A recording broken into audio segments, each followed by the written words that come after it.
FLN foundational literacy and numeracy, ಮೂಲಭೂತ ಸಾಕ್ಷರತೆ ಮತ್ತು ಸಂಖ್ಯಾಜ್ಞಾನ, ಈ ಒಂದು ವಿಷಯದ ಬಗ್ಗೆ ಏನು ಪರಿಷ್ಕೃತ ಮಾರ್ಗಸೂಚಿಯನ್ನ ಏನು DSIT ಇಲಾಖೆಯಿಂದ ಹೊರಡಿಸಲಾಗಿದೆ, ಇದರ ಬಗ್ಗೆ ನಮ್ಮ ಎಲ್ಲಾ ಭಾಗಿದಾರರಿಗೆ, ಅಧಿಕಾರಿಗಳು, ಸಿಬ್ಬಂದಿಗಳು, ಶಿಕ್ಷಕರಿಗೆ ಒಂದು ಪರಿಚಯಾತ್ಮಕವಾಗಿರ್ತಕ್ಕಂಥ ಒಂದು ಕಾರ್ಯಾಗಾರವನ್ನ ಇದನ್ನ ನಾವು ಹಮ್ಮಿಕೊಳ್ಳಲಾಗಿದೆ.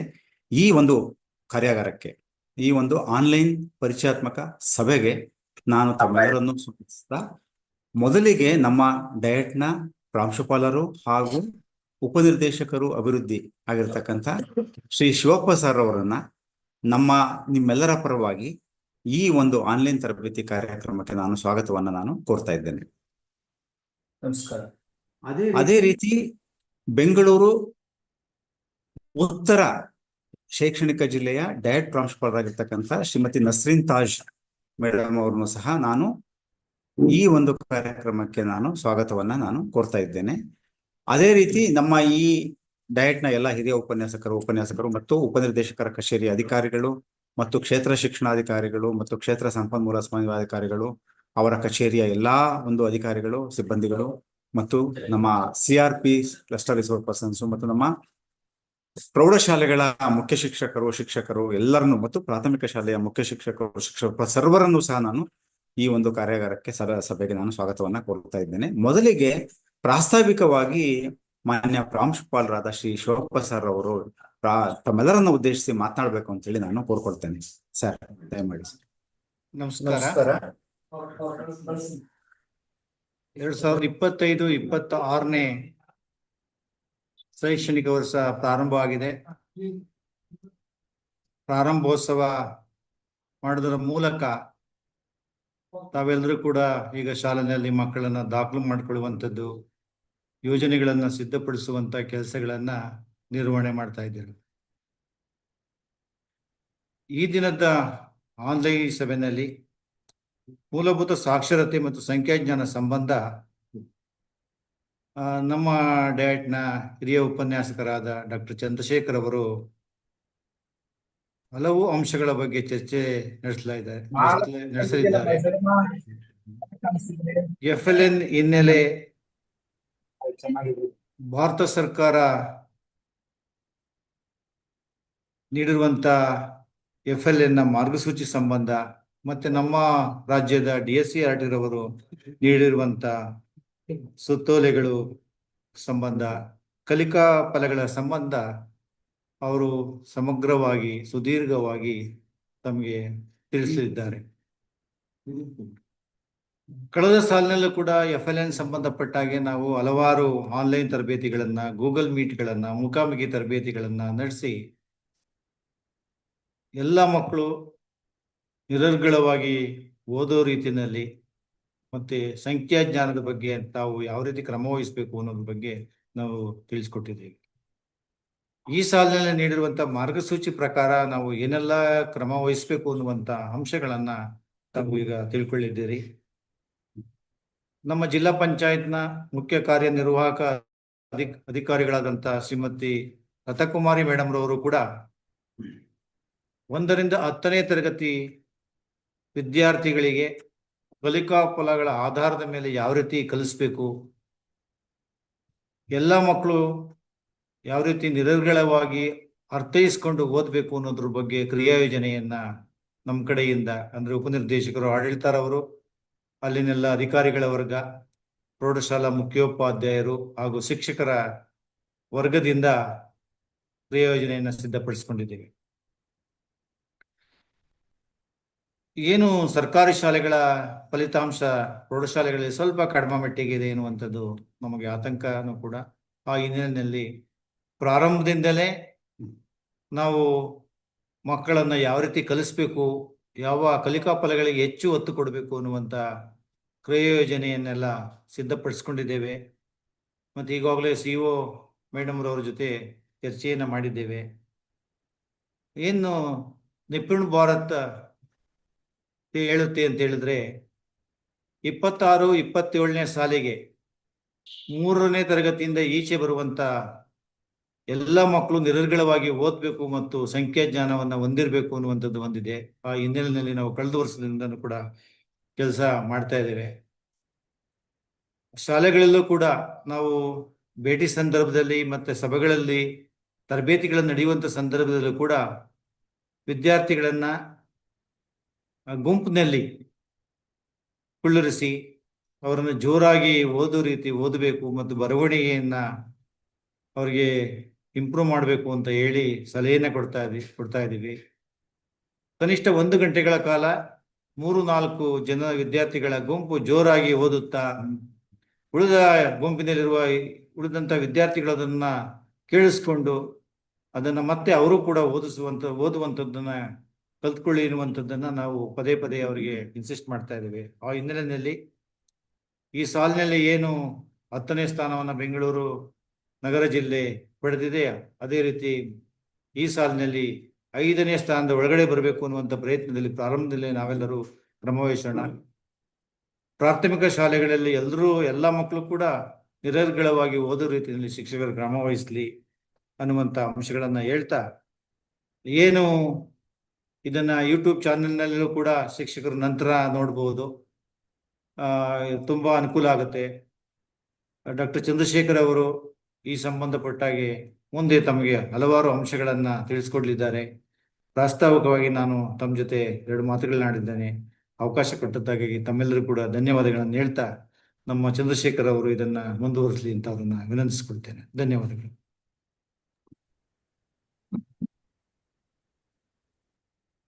Thank you sir. ಈ ಒಂದು ಕಾರ್ಯಾಗಾರಕ್ಕೆ, ಈ ಒಂದು ಆನ್ಲೈನ್ ತರಬೇತಿಗೆ ಶುಭವನ್ನು ಕೋರೋದ್ರ ಜೊತೆಗೆ ಈ ಒಂದು ಗುಣಾತ್ಮಕ ಶಿಕ್ಷಣದಲ್ಲಿ ಬುನಾದಿ ಸಾಮರ್ಥ್ಯಗಳು ಎಷ್ಟು ಪ್ರಾಮುಖ್ಯತೆಯನ್ನು ಪಡೆದಿದೆ ಮತ್ತು ಇದಕ್ಕೆ ಎಲ್ಲರೂ ಸಹ ಯಾವ ರೀತಿಯಲ್ಲಿ ತೊಡಗಿಸ್ಕೋಬೇಕು ಅನ್ನೋದಕ್ಕೆ ಸಂಬಂಧಪಟ್ಟಂತೆ ಮಾನ್ಯ ಪ್ರಾಂಶುಪಾಲರು ಮತ್ತು ಉಪನಿರ್ದೇಶಕರು ಅಭಿವೃದ್ಧಿ ಆಗಿರ್ತಕ್ಕಂಥ ಶ್ರೀ ಶಿವಪ್ಪ ಸರ್ ಅವರು ನಮ್ಮೆಲ್ಲರನ್ನು ಉದ್ದೇಶಿಸಿ ಮಾತನಾಡಿದ್ದಾರೆ. ಅವರಿಗೆ ನಾನು ಧನ್ಯವಾದಗಳನ್ನ ತಮ್ಮೆಲ್ಲರ ಪರವಾಗಿ ತಿಳಿಸ್ತಾ, ಈಗ ಬೆಂಗಳೂರು ಉತ್ತರ ಶೈಕ್ಷಣಿಕ ಜಿಲ್ಲೆಯ ಡಯಟ್ ಪ್ರಾಂಶುಪಾಲರಾಗಿರ್ತಕ್ಕಂಥ ಶ್ರೀಮತಿ ನಸ್ರೀನ್ ತಾಜ್ ಮೇಡಮ್ ಅವರು ಈ ಒಂದು ಆನ್ಲೈನ್ ತರಬೇತಿಗೆ ಸಂಬಂಧಪಟ್ಟಂತೆ ಒಂದು ಸಂಕ್ಷಿಪ್ತವಾಗಿ ಒಂದು ಪ್ರಾಸ್ತಾವಿಕವಾಗಿ ಮಾತನಾಡಬೇಕು ಅಂತ ಅವರನ್ನು ನಾನು ಕೋರ್ಕೊಳ್ತೇನೆ. ನಸ್ರೀನ್ ತಾಜ್ ಮೇಡಮ್.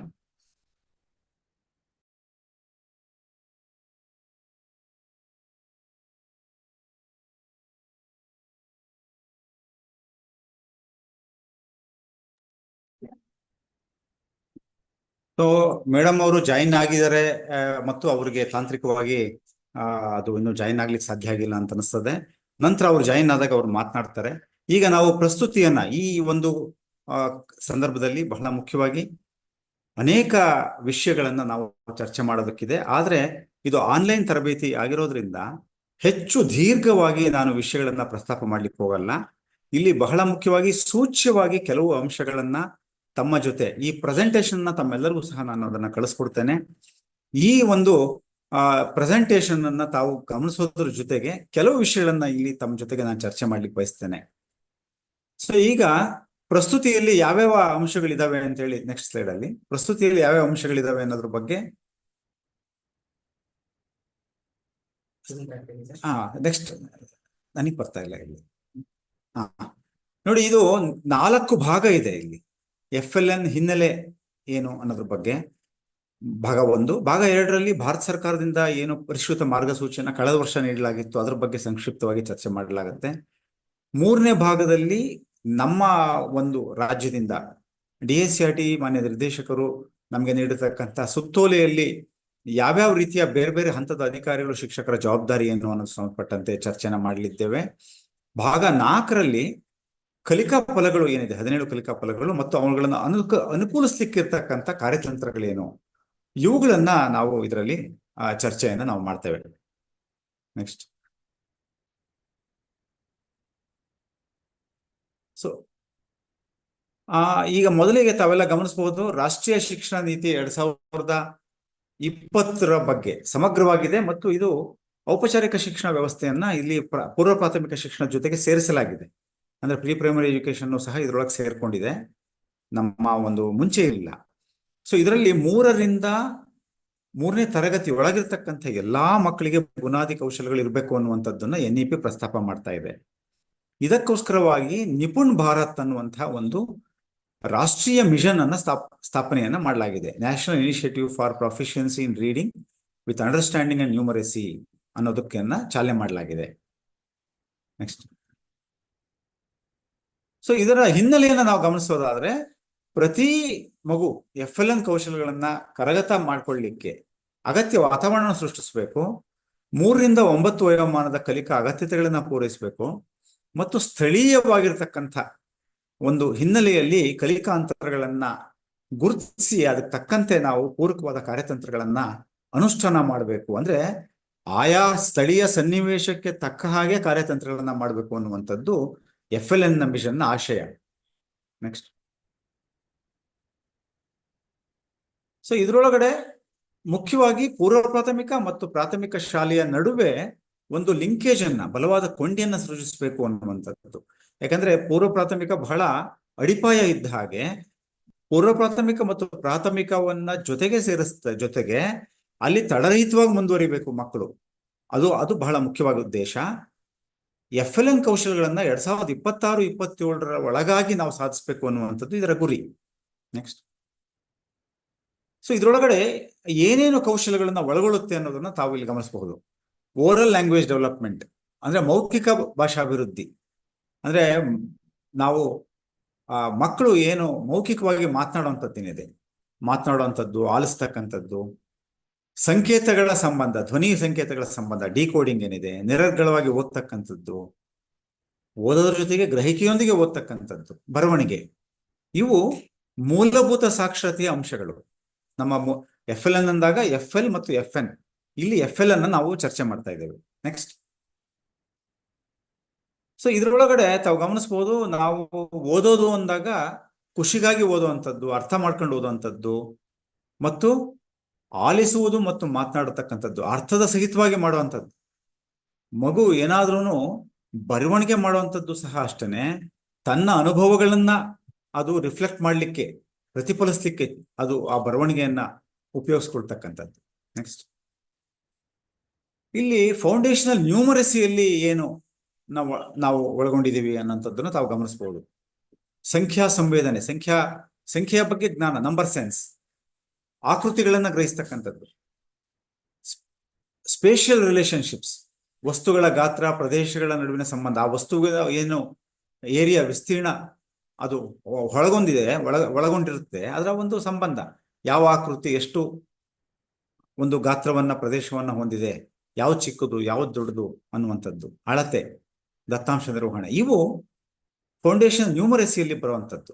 ನೆಕ್ಸ್ಟ್ ನೋಡಿ, ಇದರೊಳಗೆ ನಾವು ಫೌಂಡೇಶನ್ ನ್ಯೂಮರಸಿಯಲ್ಲಿ ಮಕ್ಕಳನ್ನ ಎಣಿಸೋದ್ರಲ್ಲಿ ಸಮರ್ಥರನ್ನ ಮಾಡ್ಬೇಕಾಗತ್ತೆ ಮತ್ತು ಸಂಖ್ಯೆಯ ಬಗ್ಗೆ ಅವ್ರಿಗೆ ಅರ್ಥ ಗ್ರಹಿಕೆ ಬೇಕಾಗತ್ತೆ. ಮೂಲಭೂತ ಕೌಶಲಗಳನ್ನ, ಆಪರೇಷನ್ಸ್ ಅಂತ ಏನಂತೀವಿ ಅಂದ್ರೆ ಮೂಲಭೂತವಾದ ಗಣಿತದ ಒಂದು ಕೌಶಲಗಳಿದ್ದಾವೆ, ಅನ್ವಯಿಕೆಗಳು, ಅಂದ್ರೆ ಕೂಡೋದು, ಕಳೆಯೋದು, ಗುಣಿಸೋದು, ಬಾಗ್ಸೋದು, ಅವುಗಳಲ್ಲಿ ಅವ್ರು ಸಮರ್ಥರಾಗಬೇಕು. ಮತ್ತು ನಂಬರ್ ಸೆನ್ಸ್, ಸಂಖ್ಯೆಯ ಒಂದು ಜ್ಞಾನ ಅವ್ರಿಗೆ ಬರಬೇಕು. ಇದು ಬಹಳ ಮುಖ್ಯವಾಗಿರುವಂಥದ್ದು. ನೆಕ್ಸ್ಟ್ ನೋಡಿ, ಯಾಕೆ ಈ FLN ತಂದಿದ್ದೀವಿ ಅಂತ ಅಂದ್ರೆ, ಇದನ್ನು ಯಾಕೆ ಪ್ರಮುಖವಾಗಿ ಮಾಡಿದ್ದಾರೆ ರಾಷ್ಟ್ರೀಯ ಮಿಷನ್ ಅನ್ನುವಂಥದ್ದನ್ನ ನೀವು ಗಮನಿಸಬಹುದು. ಒಂದು ತರಗತಿ 3 ಮತ್ತು ತರಗತಿ 5ರಲ್ಲಿ ಒಂದು ಸಮೀಕ್ಷೆಯನ್ನ ರಾಷ್ಟ್ರ ಹಂತದಲ್ಲಿ ಮಾಡಿದಾಗ, ತರಗತಿ 3ರಲ್ಲಿ 67% ಭಾಷೆ, 5ಕ್ಕೆ ಬಂದ್ರೆ 58% ಗಳಿಕೆ ಆಗಿದೆ ಮಕ್ಕಳು. 10% ಕಮ್ಮಿ ಆಯ್ತು. ಇಲ್ಲ, ಹಿಂದೆ ಹೋಗಿ. ತರಗತಿ 3ರಲ್ಲಿ EVS ಅಲ್ಲಿ 63, ಅಲ್ಲ ಮ್ಯಾಥಮೆಟಿಕ್ಸ್ ಅಲ್ಲಿ 63 ಇದ್ದಿದ್ದು 5ನೇ ತರಗತಿಯಲ್ಲಿ 53 ಆಯ್ತು. ಅಂದ್ರೆ ಅಷ್ಟೇ ಸಾಧನೆ ಆಗಿರುವಂಥದ್ದು. EVS ಅಲ್ಲಿ 64% ಇದ್ದಿದ್ದು 5ನೇ ತರಗತಿಯಲ್ಲಿ 56 ಆಯ್ತು. ಅಂದ್ರೆ ಕಲಿಕಾ ಮಟ್ಟ ಕಮ್ಮಿ ಆಗ್ತಾ ಇದೆ, ಮಕ್ಕಳು ಡ್ರಾಪ್ಔಟ್ ಆಗ್ತಾ ಇದ್ದಾರೆ ಮತ್ತು ಭಾಷೆ ಮತ್ತು ಗಣಿತದ ಕೌಶಲಗಳಲ್ಲಿ ಗಳಿಕೆ ಸಮರ್ಪಕವಾಗಿ ಆಗ್ತಿಲ್ಲ ಅನ್ನೋ ಒಂದು ಹಿನ್ನೆಲೆಯಲ್ಲಿ ಈ FLN ಅನ್ನ ತರಲಾಗಿದೆ. ನೆಕ್ಸ್ಟ್. ಸೊ ಇದು FLN ನಮ್ಮ NEP-ಯಲ್ಲಿ ಒಂದು ಪ್ರಸ್ತಾಪ ಮಾಡ್ತಾರೆ. ಸುಮಾರು ಒಂದು 5 ಕೋಟಿ ಮಕ್ಕಳಿಗೆ ಈ ಮೂಲಭೂತ ಕೌಶಲ್ಯಗಳು ಬರ್ತಾ ಇಲ್ಲ, ಒಂದು ಲರ್ನಿಂಗ್ ಎಮರ್ಜೆನ್ಸಿ ಅಂತ ಅಂತಾರೆ. ಅಂದ್ರೆ ನೋಡಿ, ಆರೋಗ್ಯ ಎಮರ್ಜೆನ್ಸಿ ಅಂತೀವಿ, ಹೆಲ್ತ್ ಎಮರ್ಜೆನ್ಸಿ. ಇದಕ್ಕಿದಾಗೇನೆ ಯಾವ ದೊಡ್ಡ ಕಾಯಿಲೆ, ನಮಗೆ ಹೆಲ್ತ್ ಎಮರ್ಜೆನ್ಸಿ 5 ವರ್ಷದ ಕೆಳಗಡೆ ಬಂದಿತ್ತು ಕೋವಿಡ್ ಅಲ್ಲಿ. ಸೊ ಆ ತರ ಇದು ಲರ್ನಿಂಗ್ ಎಮರ್ಜೆನ್ಸಿ ನಾವು ಅನುಭವಿಸ್ತಾರೆ ಇದೀವಿ. ನಾವು 5 ಕೋಟಿ ಮಕ್ಕಳಿಗೆ ಬರ್ತಿಲ್ಲ ಅಂತ ಹಿಂದೆ, ಅದು ಈಗ ಇನ್ನೂ ಜಾಸ್ತಿ ಇದ್ದಾರೆ ನಮ್ಮ ಇಡೀ ದೇಶದಲ್ಲಿ. ಎಷ್ಟೋ ಮಕ್ಕಳು ಅವ್ರ ತಂದೆ ತಾಯಿಗಳು ಓದಿರಲ್ಲ, ಅವರೇ ಫಸ್ಟ್ ಜನರೇಷನ್ ಲರ್ನರ್ಸ್. ಸೊ ಇದು ತುಂಬಾ ಕಷ್ಟ ಆಗ್ತಾ ಇದೆ.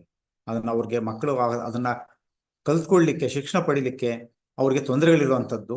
ಮತ್ತು ಚಿಕ್ಕ ವಯಸ್ಸಲ್ಲಿ 6 ವರ್ಷದ ಒಳಗಡೆ 85% ಬ್ರೈನ್ ಡೆವಲಪ್ ಆಗಿರುತ್ತೆ. ಆ ಒಂದು ಸಂದರ್ಭದಲ್ಲಿ ಮಕ್ಕಳಿಗೆ ನೀಡುವಂತಹ ಗಮನ, ಪ್ರೀತಿ, ಧನಾತ್ಮಕ ಅನುಭವಗಳು ಭವಿಷ್ಯವನ್ನು ನಿರ್ಧಾರ ಮಾಡುತ್ತೆ.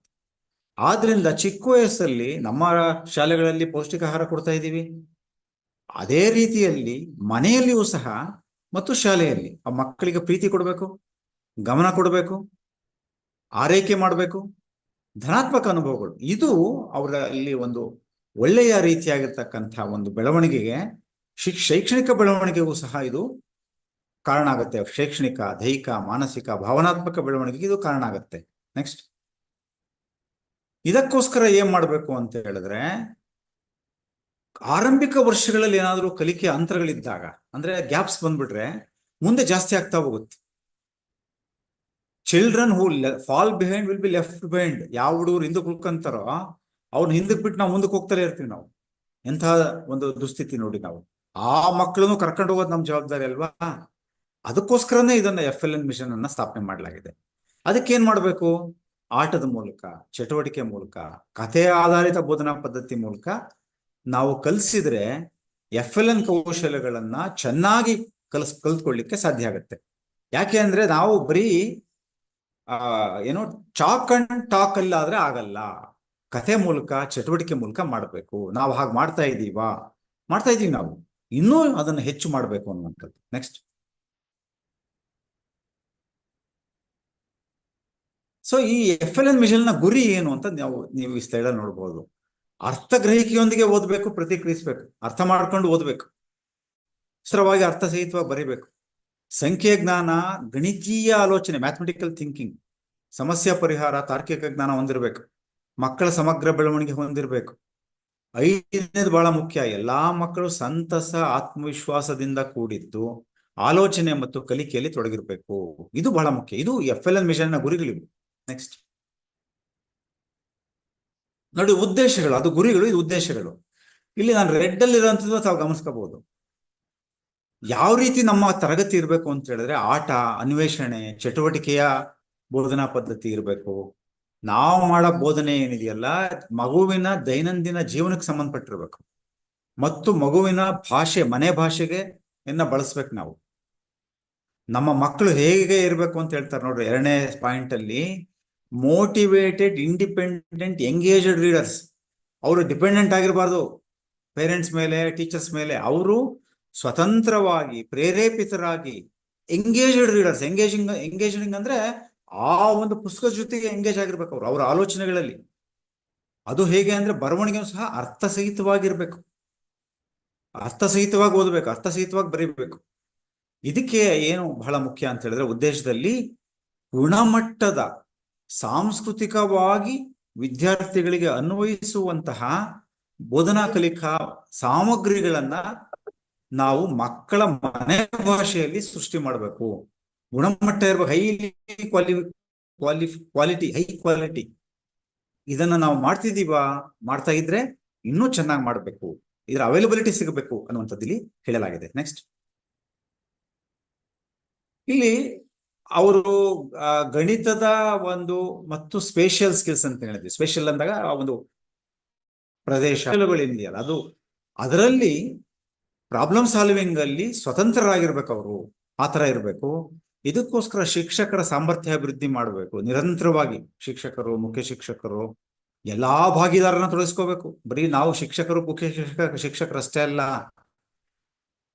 ನಮ್ಮ ಸಮುದಾಯ, ಪೋಷಕರು, ಇವರೆಲ್ಲರನ್ನ ತೊಡಗಿಸ್ಕೊಂಡು ಲೈಫ್ ಲಾಂಗ್ ಲರ್ನಿಂಗ್, ನಮ್ಮ ಮಕ್ಕಳನ್ನ ಯಾವ ರೀತಿ ಸಜ್ಜು ಮಾಡಬೇಕು ಅಂತ ಹೇಳಿದ್ರೆ, ಜೀವನ ಪರ್ಯಂತ ಕಲಿಕಾರ್ಥಿಗಳವರು. ಬರೀ ಶಾಲೆಗಲ್ಲ, ಶಾಲೆ ಮುಗಿದ ಮೇಲೆ ಒಂದು ವೃತ್ತಿಗೆ ಸೇರಿದಾಗ್ಲೂ ಸಹ ಅವರು ಕಲಿಕಾರ್ಥಿಗಳವರು. ಯಾಕಂದ್ರೆ education is for life, not for any degree R for any certification. Next, ಅದಕ್ಕೋಸ್ಕರವಾಗಿ ಮಾಪನವನ್ನ ಮಾಡ್ತೀವಿ ನಾವು. ಕಲಿಕಾ ಪ್ರಕ್ರಿಯೆ ಜೊತೆಗೇನೆ ಎಷ್ಟು ಕಲ್ತಿದ್ದಾರೆ ಅಂತ ನೋಡ್ತೀವಿ ನಾವು. ಅದಕ್ಕೆ ಕೃತಿ ಸಂಪುಟವನ್ನ ಬಳಸ್ಬೇಕು ನಾವು.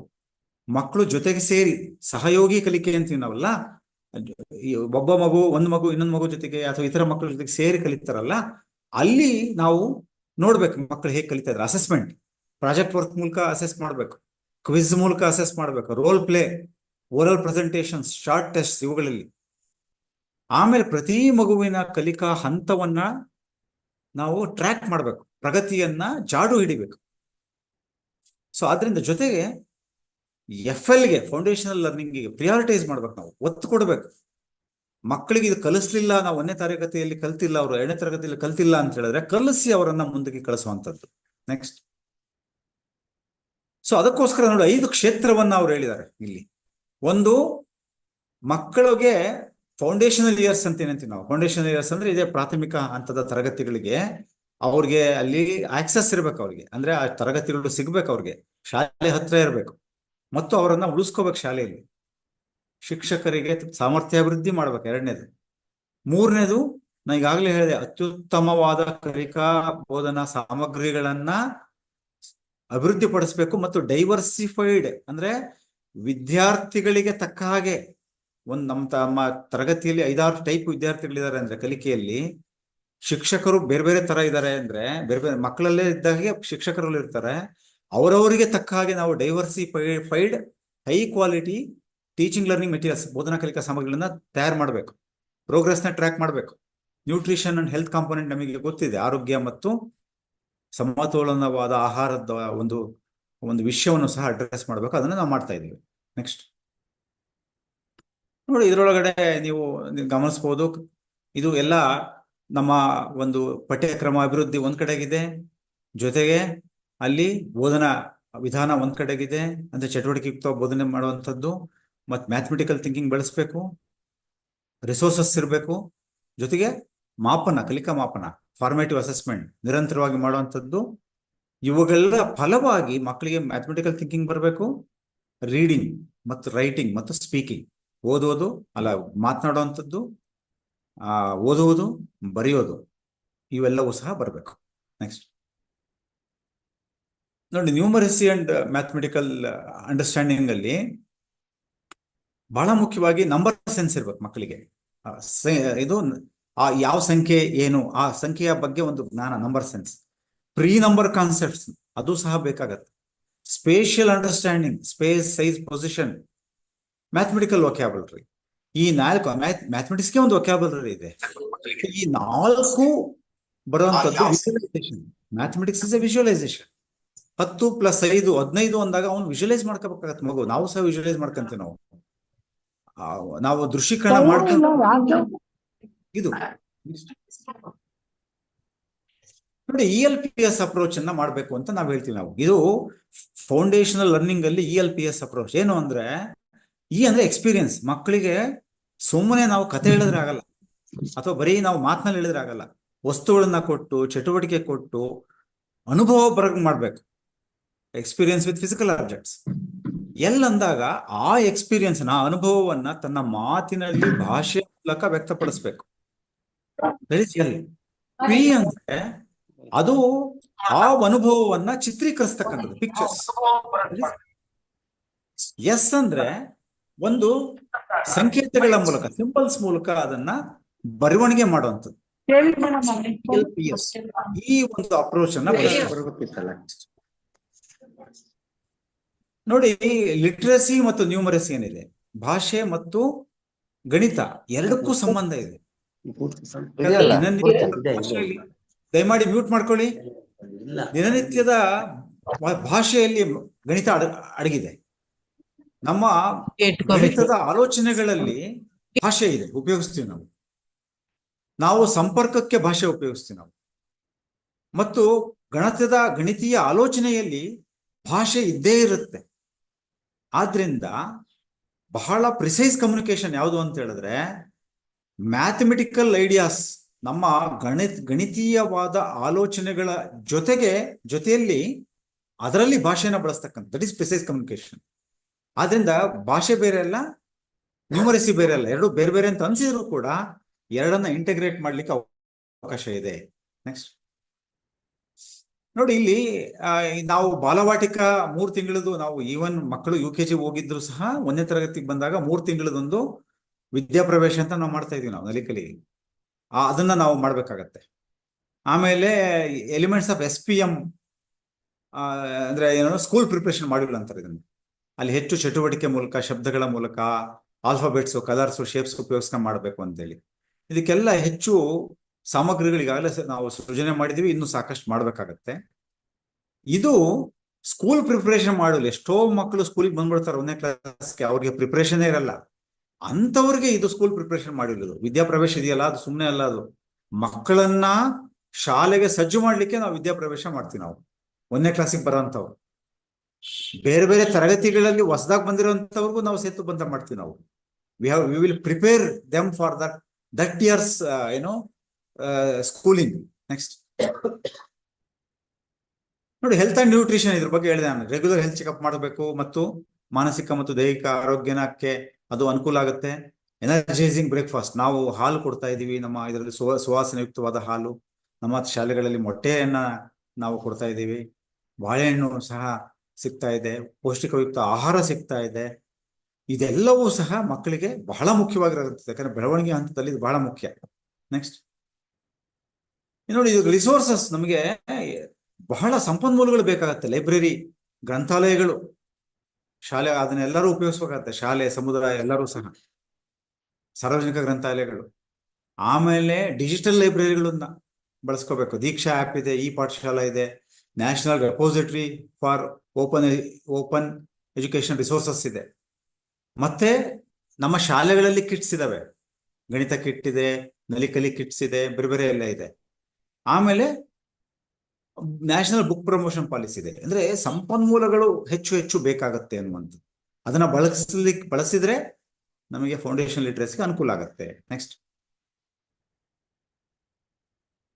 ನೋಡಿ, ಈ ಫೌಂಡೇಶನಲ್ ಲಿಟ್ರಸಿ ಅಂಡ್ ನ್ಯೂಮರಸಿಗೆ ಪಿಯರ್ ಟ್ಯೂಟರಿಂಗ್ ಅಂದ್ರೆ ಒಬ್ರು ಇನ್ನೊಬ್ಬರಿಗೆ ಹೇಳ್ಕೊಡೋದು.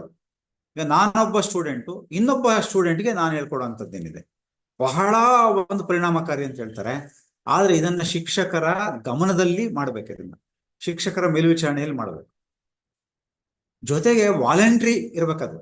ಅಂದ್ರೆ ನಾನು ಹೇಳ್ಕೊಡ್ತೀನಿ ಅಂತ ಹೇಳಿದ್ರೆ ವಿದ್ಯಾರ್ಥಿಯಾಗಿ ನನಗೆ ಅದು ಇಚ್ಛೆ ಇರಬೇಕು. ಮೂರನೇದು, ಸಮುದಾಯದ ಜನಗಳನ್ನು ಸಹ ಬಳಸ್ಕೊಂಡು ಅವರು ಕನಿಷ್ಠ ಒಬ್ಬ ವಿದ್ಯಾರ್ಥಿಗೆ ಅಥವಾ ಇನ್ನು ಗರಿಷ್ಠ 5-6 ವಿದ್ಯಾರ್ಥಿಗೆ ಅವರು ಹೇಳ್ಕೊಳ್ಳಿಕ್ಕೆ, ಶಾಲಾ ನಂತರದ ಸನ್ನಿವೇಶದಲ್ಲಿ, ಮನೆ ಹತ್ರನೋ ಅವರ ಒಂದು ಸನ್ನಿವೇಶದಲ್ಲಿ ಮಕ್ಕಳ ಕುಟುಂಬದವರ ಒಪ್ಪಿಗೆಯ ಮೇರೆಗೆ ಅದನ್ನ ಹೇಳ್ಕೊಡುವಂತಹ ಒಂದು ಇದೇನಿದೆಯಲ್ಲ, ಅದು ಬಹಳ ಪ್ರಾಮುಖ್ಯತೆಯನ್ನು ಪಡೆದಿದೆ. ಈಗ ಗಣಿತದಲ್ಲಿ ಕೆಲವರಿಗೆ ಭಾಗಿಸ್ಲಿಕ್ಕೆ ಬರಲ್ಲ ಅಂತ ಅನ್ಕೊಳ್ಳೋಣ, ಶಾಲೆಯಲ್ಲಿ ಹೇಳ್ಕೊಟ್ಟಿರ್ತಾರೆ, ಮನೆಯಲ್ಲಿ ಹತ್ರನೂ ಸಹ ಅದನ್ನ ಯಾರತ್ರ ಆದ್ರೂ ಹೇಳಿಸ್ಕೊಂಡ್ರೆ ಹೆಚ್ಚು ಗಮನ ಆಗುತ್ತೆ, ಹೆಚ್ಚು ಚೆನ್ನಾಗಿ ಕಲಿಕೆ ಆಗುತ್ತೆ. ನೆಕ್ಸ್ಟ್, ಸೊ ಇದು ನಾನು ಈಗ ಹೇಳಿದೆ, national repository of open resources ಏನಿದೆ, ಈ ಬುಕ್ಸ್ ಇದೆ, ಈ ಕಂಟೆಂಟ್ ಇದೆ, ಈ ಕೋರ್ಸ್ ಇದೆ, ಈ ಲೈಬ್ರರಿ ಇದೆ, ದೀಕ್ಷಾ ಆ್ಯಪ್ ಇದೆ. ಇದೆಲ್ಲವನ್ನ ನಾವು ಬಳಸ್ಕೊಂಡು ಫೌಂಡೇಶನ್ ಲಿಟ್ರಸಿಯನ್ನು ನಾವು ಲಿಟ್ರಸಿ ಅಂಡ್ ನ್ಯೂಮರಸಿಯನ್ನು ಸಾಧಿಸಬೇಕು. ನೆಕ್ಸ್ಟ್ ನೋಡಿ, ಅಸೆಸ್ಮೆಂಟ್, ಮಾಪನ, ಕಲಿಕೆಯ ಜೊತೆಗೆ ಸಾಗಬೇಕಿದು. ಇದು ನಾವು ಮಾಪನ ಕಲಿಸ್ಬಿಟ್ಟು ಆಮೇಲೆ ಮಾಡ್ತೀವಿ ಅನ್ನೋದಲ್ಲ, ಕಲಿಕೆಯ ಜೊತೆಗೇನೆ. ಅದಕ್ಕೆ adaptive assessment, formative assessment, school based assessment ಅಂತ. ಅಸೆಸ್ಮೆಂಟ್ ಹೆಂಗ್ ಮಾಡ್ಬೇಕು ಅಂದ್ರೆ, ಅಸೆಸ್ಮೆಂಟ್ ಫಾರ್ ಲರ್ನಿಂಗ್, ಕಲಿಕೆಗಾಗಿ ಮಾಪನ, ಕಲಿಕೆಯಲ್ಲಿ ಮಾಪನ, ಕಲಿಕೆಯೇ ಮಾಪನ, ಆ ರೀತಿಯಲ್ಲಿ assessment for learning, assessment in learning, ಕಲಿಕೆಯಲ್ಲಿ ಮಾಪನ, ಅಸೆಸ್ಮೆಂಟ್ ಆಸ್ ಲರ್ನಿಂಗ್. ನೀವು ಕಲಿಸ್ತಾ ಇರ್ತೀರ ಪ್ರಕ್ರಿಯೆ, ಅದೇ ಮಾಪನವಾಗೂ ಇರುತ್ತದೆ. ಒಂದು ಕ್ವಿಜ್ ಮಾಡ್ತೀರಿ ನೀವು, ಅದು it is both as assessment and also it is also learning, assessment as learning, ಆ ತರ. ಅದಕ್ಕೆ ಇದನ್ನ ನಾವು ಮಾಪನವನ್ನ ನಾವು ಮಕ್ಕಳನ್ನ ಇವ್ರು ಜಾಣ ಇವ್ರು ದಡ್ಡ ಅಂತ ಮಾಡ್ತಿಲ್ಲ, ಕಲಿಕೆಗೋಸ್ಕರವಾಗಿ ಮಾಪನ. ನೆಕ್ಸ್ಟ್ ನೋಡಿ, ಇದು ಆಕ್ಷನ್ ಪಾಯಿಂಟ್ಸ್ ಏನು ಅಂದ್ರೆ, ಈ ಮಧ್ಯದ ನೋಡಿ ನೀವು, universal foundational literacy and numeracy ಏನಿದೆಯಲ್ಲ, ಅಲ್ಲಿ ಅದನ್ನ ಸಾಧಿಸ್ಬೇಕು ಅಂತ ಹೇಳಿದ್ರೆ ಈ 5 ಆಗ್ಬೇಕು. ಯಾವ್ಯಾವುದು? ಪಠ್ಯಕ್ರಮವನ್ನ ನಾವು ಹೆಚ್ಚು ಅದನ್ನ ಸೂಕ್ತವಾಗಿ ಮಾಡಬೇಕು, ರಿವ್ಯಾಂಪಿಂಗ್ ಅಂತ ಹೇಳಿ. ಪೆಡಗಾಗಿಕಲ್ ಇನೋವೇಷನ್ಸ್ ಅಂತಂದಾಗ ಬೋಧನಾ ಪದ್ಧತಿಗಳಲ್ಲಿ ನಾವೀನ್ಯತೆಗಳು, ಆವಿಷ್ಕಾರಗಳಾಗಬೇಕು. ರೀಸ್ಟ್ರಕ್ಚರಿಂಗ್ ಟೀಚರ್ ಎಜುಕೇಶನ್ ಪ್ರೋಗ್ರಾಮ್ ಅಷ್ಟೇ, ಅದನ್ನ ಪುನರ್ವಿನ್ಯಾಸ ಮಾಡುವಂಥದ್ದು. ಮಾಪನಗಳನ್ನ ರಿವಿಸಿಟ್ ಮಾಡುವಂಥದ್ದು, ಮತ್ತೆ ಆಡಳಿತಾತ್ಮಕ ಬೆಂಬಲ, ಈ 5 ಚೆನ್ನಾಗಿದ್ರೆ ಮಧ್ಯದ್ದಾಗತ್ತೆ ಯಾವುದು ಫೌಂಡೇಶನಲ್ ಲಿಟ್ರಸಿ ನ್ಯೂಮರಸಿ ಸಾಧನೆ ಆಗತ್ತೆ. ನೆಕ್ಸ್ಟ್ ನೋಡಿ, ಇದಕ್ಕೆ ಹೇಗಾಗಬೇಕು ಇಂಪ್ಲಿಮೆಂಟೇಷನ್ ಅನ್ಲಿಕ್ಕೆ ನಮ್ಮ FLNಗೆ ಹೆಚ್ಚು ಪ್ರಿಯಾರಿಟಿ ಕೊಡಬೇಕು. ಅದಕ್ಕೆ ತಂಡಗಳನ್ನ ನಾವು ನಿರ್ಮಾಣ ಮಾಡಬೇಕು. ಅದಕ್ಕೆ ರಾಜ್ಯ ಮತ್ತು ಜಿಲ್ಲೆ, ತಾಲೂಕು ಎಲ್ಲ ಹಂತಗಳಲ್ಲಿ ಯೋಜನೆಗಳನ್ನ ಮಾಡಬೇಕು. ಯೂನಿವರ್ಸಲ್ FLN ಬೈ 2025, ಇದು 2026 ಅದು ಬದಲಾವಣೆ ಆಗಿದೆ. ಸೊ ಅದನ್ನ ಆಗ್ಬೇಕು. ನೆಕ್ಸ್ಟ್ ನೋಡಿ, ಈಗ ಲಕ್ಷ್ಯ ಅಥವಾ ಟಾರ್ಗೆಟ್ಸ್. ಲಕ್ಷ್ಯ ಅಂದ್ರೆ ಏನು ಅಂದ್ರೆ ಟಾರ್ಗೆಟ್ಸ್ ಅಥವಾ ಕಲಿಕಾ ಫಲ. ಈ ಹಿಂದೆ ಇದ್ದಂತಹ ಕಲಿಕಾ ಫಲಗಳಿದು, ಈಗ ಸ್ವಲ್ಪ ಬದಲಾವಣೆ ಆಗಿದೆ. ನೆಕ್ಸ್ಟ್ ಇದು ನಾನು ವಿವರಿಸ್ಲಿಕ್ಕೆ ಹೋಗಲ್ಲ, ಸುಮ್ಮನೆ ಒಂದ್ಸರಿ ಸುಮ್ಮನೆ ಗಮನಿಸ್ಕೊಳ್ಳಿ. ನೀವು ಯೂಟ್ಯೂಬ್ ಲೆವೆಲ್ ಬೇಕಾದ್ರೆ ಸ್ಟಿಲ್ ಮಾಡಿ ನೋಡಬಹುದು. ಇದನ್ನ ನಿಮ್ಗೆ PPT ಶೇರ್ ಮಾಡ್ತೀವಿ. ಇದು ಹಿಂದಿನ ತರಗತಿ 1ಕ್ಕಿಂತ ಹಿಂದೆ ಬಾಲವಾಟಿಕನಲ್ಲಿ ಬಾಲವಾಟಿಕನ 3 ಮಾಡ್ತೀವಿ ನಾವು. ಬಾಲವಾಟಿಕ 1, ಬಾಲವಾಟಿಕ 2, ಬಾಲವಾಟಿಕ 3. ಇದು ಬಾಲವಾಟಿಕ 3 ಇದು oral language, reading, writing, numeracy. ನಾನು ಇದನ್ನ ವಿವರಿಸಕ್ಕೆ ಹೋಗಲ್ಲ. ಹಿಂದೆ ಇದ್ದಂಥದ್ದು, ಕಳೆದ ವರ್ಷ ಇದನ್ನು ಯೂಸ್ ಮಾಡಿದ್ವಿ ನಾವು. ನೆಕ್ಸ್ಟ್ ಇದು ತರಗತಿ 1ರದ್ದು.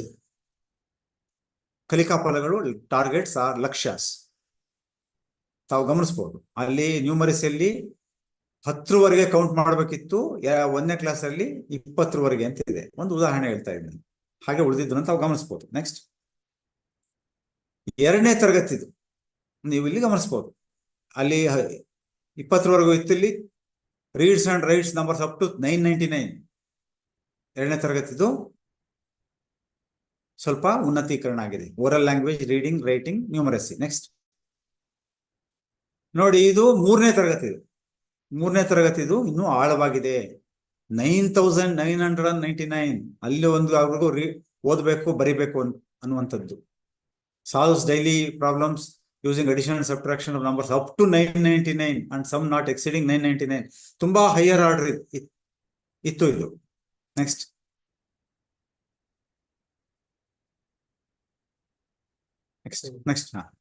ಸೊ ಇದು ಹೋಗಿ ಮುಂದಕ್ಕೆ ಬರ್ತಾ ಇತ್ತು, ಇಲ್ಲಿ ಬಂದಿಲ್ಲ ಇಲ್ಲಿ. ನೆಕ್ಸ್ಟ್ ಈಗ 2ನೇ ಭಾಗದಲ್ಲಿ ಭಾರತ ಸರ್ಕಾರ ಪರಿಷ್ಕೃತ ಮಾರ್ಗಸೂಚಿ ಕಳೆದ ವರ್ಷ ಆಗಸ್ಟ್ ನಲ್ಲಿ ಕೊಟ್ಟಿದೆ. ಅದ್ರ ಬಗ್ಗೆ ಈಗ ಚರ್ಚೆ ಮಾಡೋಣ. ಈಗ ಹೇಳಿರೋಂಥದ್ದು ನಾನು FLN ಮಿಷನ್ ಬಗ್ಗೆ ಹೇಳಿದ್ರೆ ಅದರಲ್ಲೇನು ಚೇಂಜ್ ಇಲ್ಲ.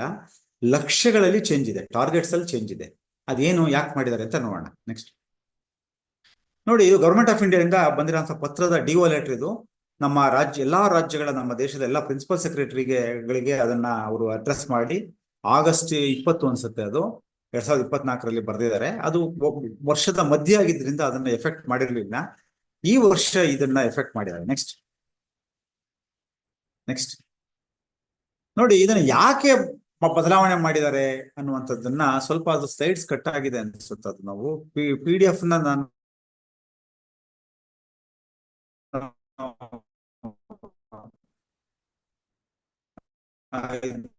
ಮಾಡಿದೆ, ಅದು ನಂದು ಯಾಕೋ ಇದು ವರ್ಕ್ ಆಗ್ಲಿಲ್ಲ. ನಿಮಗೆ ಸ್ಲೈಡ್ಸ್ ಅಲ್ಲಿ ಚೆನ್ನಾಗಿ ಬರುತ್ತೆ ನೋಡಿ. 3ರಿಂದ 9 ವರ್ಷ ಇತ್ತು. ಗ್ರೇಡ್ 3 ತರಗತಿ 3ವರೆಗೂ ಇದ್ದಿದ್ದನ್ನ ತರಗತಿ 2ರವರೆಗೂ ಮಾಡಿದ್ದಾರೆ. ಯಾಕೆ ಅಂದ್ರೆ ಇದು ಕಾರಣ ಅಷ್ಟೇ. ಕೆಳಗೆ 2ನೇ ಇದರಲ್ಲಿದೆ. NEP 2020 ಬಂದಾಗ FLN ಮಿಷನ್ ಸ್ಟಾರ್ಟ್ ಆಯ್ತು. ಅದಾದ್ಮೇಲೆ ನ್ಯಾಷನಲ್ ಕರಿಕ್ಯುಲಮ್ ಫ್ರೇಮ್ವರ್ಕ್ ಬಂತು. ಅದಾದ್ಮೇಲೆ ನಿಪುಣ್ ಗೈಡ್ಲೈನ್ಸ್ ಬಂತು. ಸೊ ನಮ್ಮ ಒಂದು ಬುನಾದಿ ಹಂತ ಅಂತ ಏನಂತೀವಿ ನಾವು, ಫೌಂಡೇಶನಲ್ ಹಂತ ಅಂತ ಏನ್ ಕರಿತೀವಿ ನಾವು, 5 ವರ್ಷಗಳ ಫೌಂಡೇಶನ್ ಹಂತ. ಅದು ಪೂರ್ವ ಪ್ರಾಥಮಿಕದ್ದು 3 ವರ್ಷ, ತರಗತಿ 1 ಮತ್ತು 2, ಇದಕ್ಕೆ 5 ವರ್ಷಗಳ ಒಂದು ಬುನಾದಿ ಹಂತ ಅಂತ ಕರೀತಾರೆ. ಯಾವುದು NEP ಪ್ರಕಾರ 4 ಸ್ಟೇಜ್ ಇದೆ, ತಾವು ನೆನಪಿಸ್ಕೊಂಡ್ರೆ NEP ನಲ್ಲಿ. ಸೊ ಇದರೊಳಗೆ ಕ್ಲಾಸ್ 3 ಬರಲ್ಲ. ಆದ್ರಿಂದ ಈಗ ರಿವೈಸ್ಡ್ ಗೈಡ್ಲೈನ್ಸ್ ನಲ್ಲಿ ಕ್ಲಾಸ್ 3 ಅನ್ನ ಬಿಟ್ಟಿದ್ದಾರೆ. ಮತ್ತು ಅವರು ತುಂಬಾ ಚರ್ಚೆ ಮಾಡಿ ಹಿಂದೆ ಕೊಟ್ಟಂತಹ ಲಕ್ಷ್ಯಗಳು ಸ್ವಲ್ಪ ಹೆಚ್ಚು ಸ್ಟ್ರಾಂಗ್ ಆಗಿದೆ ಅಥವಾ ಸ್ವಲ್ಪ ಹೆಚ್ಚು ಆಳವಾಗಿದೆ ಅನ್ನುವಂಥದ್ದನ್ನ ಮನಗಂಡು FLN ಫೌಂಡೇಶನ್ ನ್ಯೂಮರಸಿ ಇದು ಒಂದು ಲಕ್ಷ್ಯಗಳನ್ನ ಸ್ವಲ್ಪ ಅವರು ಅದರ ಕ್ಲಿಷ್ಟತೆಯ ಮಟ್ಟವನ್ನ ಸ್ವಲ್ಪ ಕಡಿಮೆ ಮಾಡಿದ್ದಾರೆ. ನೆಕ್ಸ್ಟ್ ಸೊ ಈಗ ನೋಡಿ, ಇಷ್ಟು LOಗಳಿಗೆ 3ನೇ ತರಗತಿ ಇಲ್ಲ, ನೀವು ಗಮನಿಸಬಹುದು. 1 ವರ್ಷ ಬಾಲವಾಟಿಕ, 5ರಿಂದ 6 ವರ್ಷ, ತರಗತಿ 1 6ರಿಂದ 7 ವರ್ಷ ಮಗು, ತರಗತಿ 2 7ರಿಂದ 8 ವರ್ಷ. ನೆಕ್ಸ್ಟ್ ನೋಡಿ, ಇದು ಇನ್ನೂ ಒಂದು ಪ್ರತಿ ಶಾಲೆಯಲ್ಲಿ ಇದು ಇರ್ಬೇಕು ಅಂತ ಹೇಳ್ತಾರೆ. ಏನು, ಪ್ಲೆಡ್ಜ್ ಅನ್ನ ನೀವು ಹಾಕ್ಬೇಕು. ಅಂದ್ರೆ ನಮ್ಮ ಲಕ್ಷ್ಯಗಳನ್ನ, ಪ್ಲೆಡ್ಜ್ ಅಂದ್ರೆ ಒಂದು ಪ್ರತಿಜ್ಞೆ ಇದೆ, ಅದು ನೀವು ಈ ಸ್ಲೈಡ್ ಅಲ್ಲಿ ಬರುತ್ತೆ. ಆ ಪ್ರತಿಜ್ಞೆಯನ್ನ ನಾವು ಪ್ರಿಂಟ್ ಅನ್ನ ಹಾಕ್ಬೇಕು. ಆಮೇಲೆ ಈ ಲಕ್ಷ್ಯ ಕಲಿಕಾ ಫಲಗಳನ್ನ 3 ಕಲಿಕಾ ಫಲಗಳಿದಾವೆ. ಬಾಲಕವಾಟಿಕ ಕಲಿಕಾ ಫಲ ಇದೆ, ತರಗತಿ 1ರದ್ದಿದೆ, ತರಗತಿ 2ರದ್ದಿದೆ. ಅವನ್ನ ಎಲ್ಲರೂ ಯಾಕೆ ಕಾಣಬೇಕು ಅಂತ ಹೇಳಿದ್ರೆ, ಪೇರೆಂಟ್ಸ್ಗೂ ಕಾಣ್ಬೇಕು, ಮಕ್ಕಳಿಗೂ ಕಾಣ್ಬೇಕು, ಟೀಚರ್ಸ್ಗೂ ಕಾಣ್ಬೇಕು. ಯಾಕೆ? SDMC ಅವ್ರಿಗೂ ಕಾಣ್ಬೇಕು. ನನ್ನ ಮಗು, ನನ್ನ ಸ್ಟೂಡೆಂಟು, ನನ್ನ ಸಮುದಾಯದ ಈ ವಿದ್ಯಾರ್ಥಿ ಇಷ್ಟು ಕಲಿಬೇಕು ಅವನು ಅನ್ನೋ ತಿಳುವಳಿಕೆ ಬರಬೇಕು. ಮತ್ತು ಗೋಲ್ ವೈಸ್ ಕೀ ಕಾಂಪಿಟೆನ್ಸೀಸ್ ಏನಿದೆ ಅಲ್ಲ, ಲರ್ನಿಂಗ್ ಔಟ್ಕಮ್ಸ್ ಅದೇನಿದೆ, ಒಂದು ಪ್ರತಿ ಹಂತಕ್ಕೂ ಅದನ್ನ ಒಂದು ಹಾರ್ಡ್ ಕಾಪಿಯನ್ನ ಇಡಿ ಅಂತ ಅವರು ಹೇಳಿದ್ದಾರೆ. ಮತ್ತು ಅದಕ್ಕೆ ಶಿಕ್ಷಕರಿಗೆ ತರಬೇತಿ ಕೊಡಿ ಅಂತ ಹೇಳಿದ್ದಾರೆ. ನೆಕ್ಸ್ಟ್